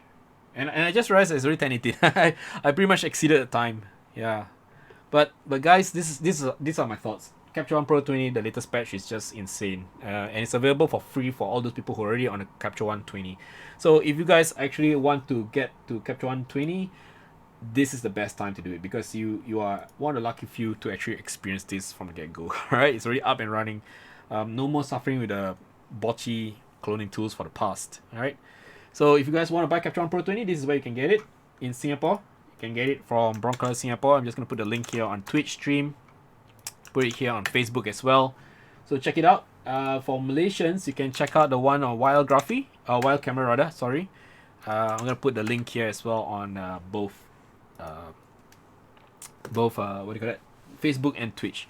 Now again, just want to share with you guys, if you are new to this channel, you can hit follow and subscribe. You can see the top right hand for Twitch users, and you can like and share if you're a Facebook user, so you can just hit that as well. I'll be truly appreciative. But if you want to go extend your support even more, to go the extra mile, you can always get me stars on Facebook, or you can go with PayPal or Ko-fi, or my personal preference, Razor Tip Stream. Okay, if you stream to if you want to support through the Razor Tip Stream, you can just put a few bucks here and there just to show your support, and you can actually redeem silver points from there.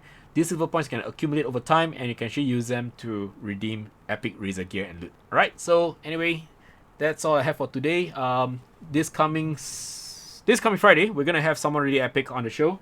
One of my good friends from Malaysia is gonna join us.